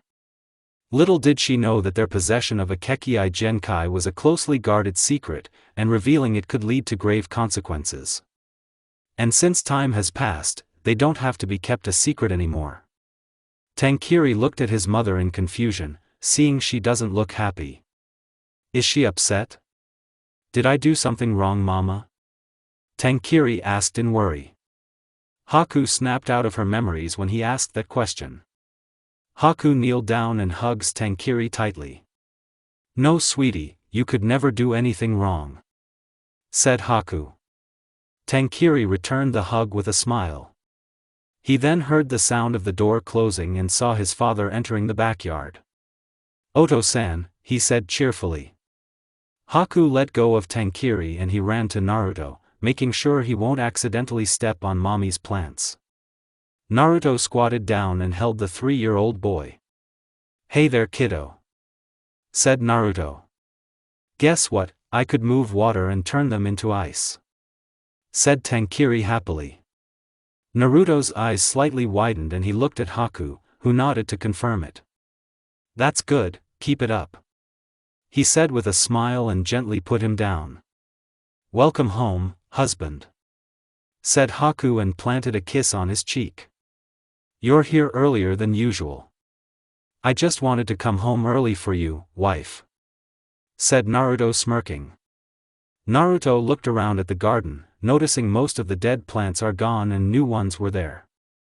"I see you're busier than you should," he said, crossing his arms and raising his eyebrow. "I have been taking breaks and Tankiri has been helping me out," Haku said and Tankiri nodded. "Yep, I've been helping mommy," Tankiri said. Naruto looked at him and tousled his hair. Good job, he said, and Tankiri went back to his play area. Haku took Naruto's hand and led him to a mat in the middle of the yard. Naruto sat down with Haku, and the two gazed at the beautiful nature in front of them. So, how's your day? Haku asked. Boring. Nothing interesting. However, Kyumo and Iwa are at war with each other now, and since Konoha is no longer there, it seems to be for the last nation standing. Said Naruto. Who do you think will win? Naruto asked. Who cares? Haku responded. As long as they keep their battles on their side. Naruto nodded in agreement. True, he said. He would have been concerned for Mei and the demon brothers, but they had already left Kirigakure before the war began. The once great 5 nations were no longer as great as they used to be, now reduced to just 2 villages fighting for power and pride, but not in an honorable way. Naruto looked at Tankiri, observing him as he continued to manipulate the water and turn it into ice. He's only 3 years old and he's already discovered his Kekii Genkai, said Naruto. And you were only 9 when you discovered yours. Haku smiled. He's becoming a prodigy. She said proudly. Yeah. Naruto agreed. So, have you thought of a name yet? Asked Haku. Naruto looked at Haku. Huh? I thought you did. He said. I'm still trying to figure it out. Naming our firstborn after Zabuza-sama was an easy pick and we both agreed on it. I think we could be at the point where we debate on what we're naming our child like other parents do. Said Haku. Well, I got nothing. He said, placing his hand over Haku's slightly swollen stomach. Haku sighed and leaned on Naruto. Hopefully we could come up with something before it's born. She said. Yeah. Said Naruto. They spent the rest of the day in the backyard, put Tankiri to bed, and then settled into bed themselves, nuzzling up to each other as they truly are each other's precious person. The end.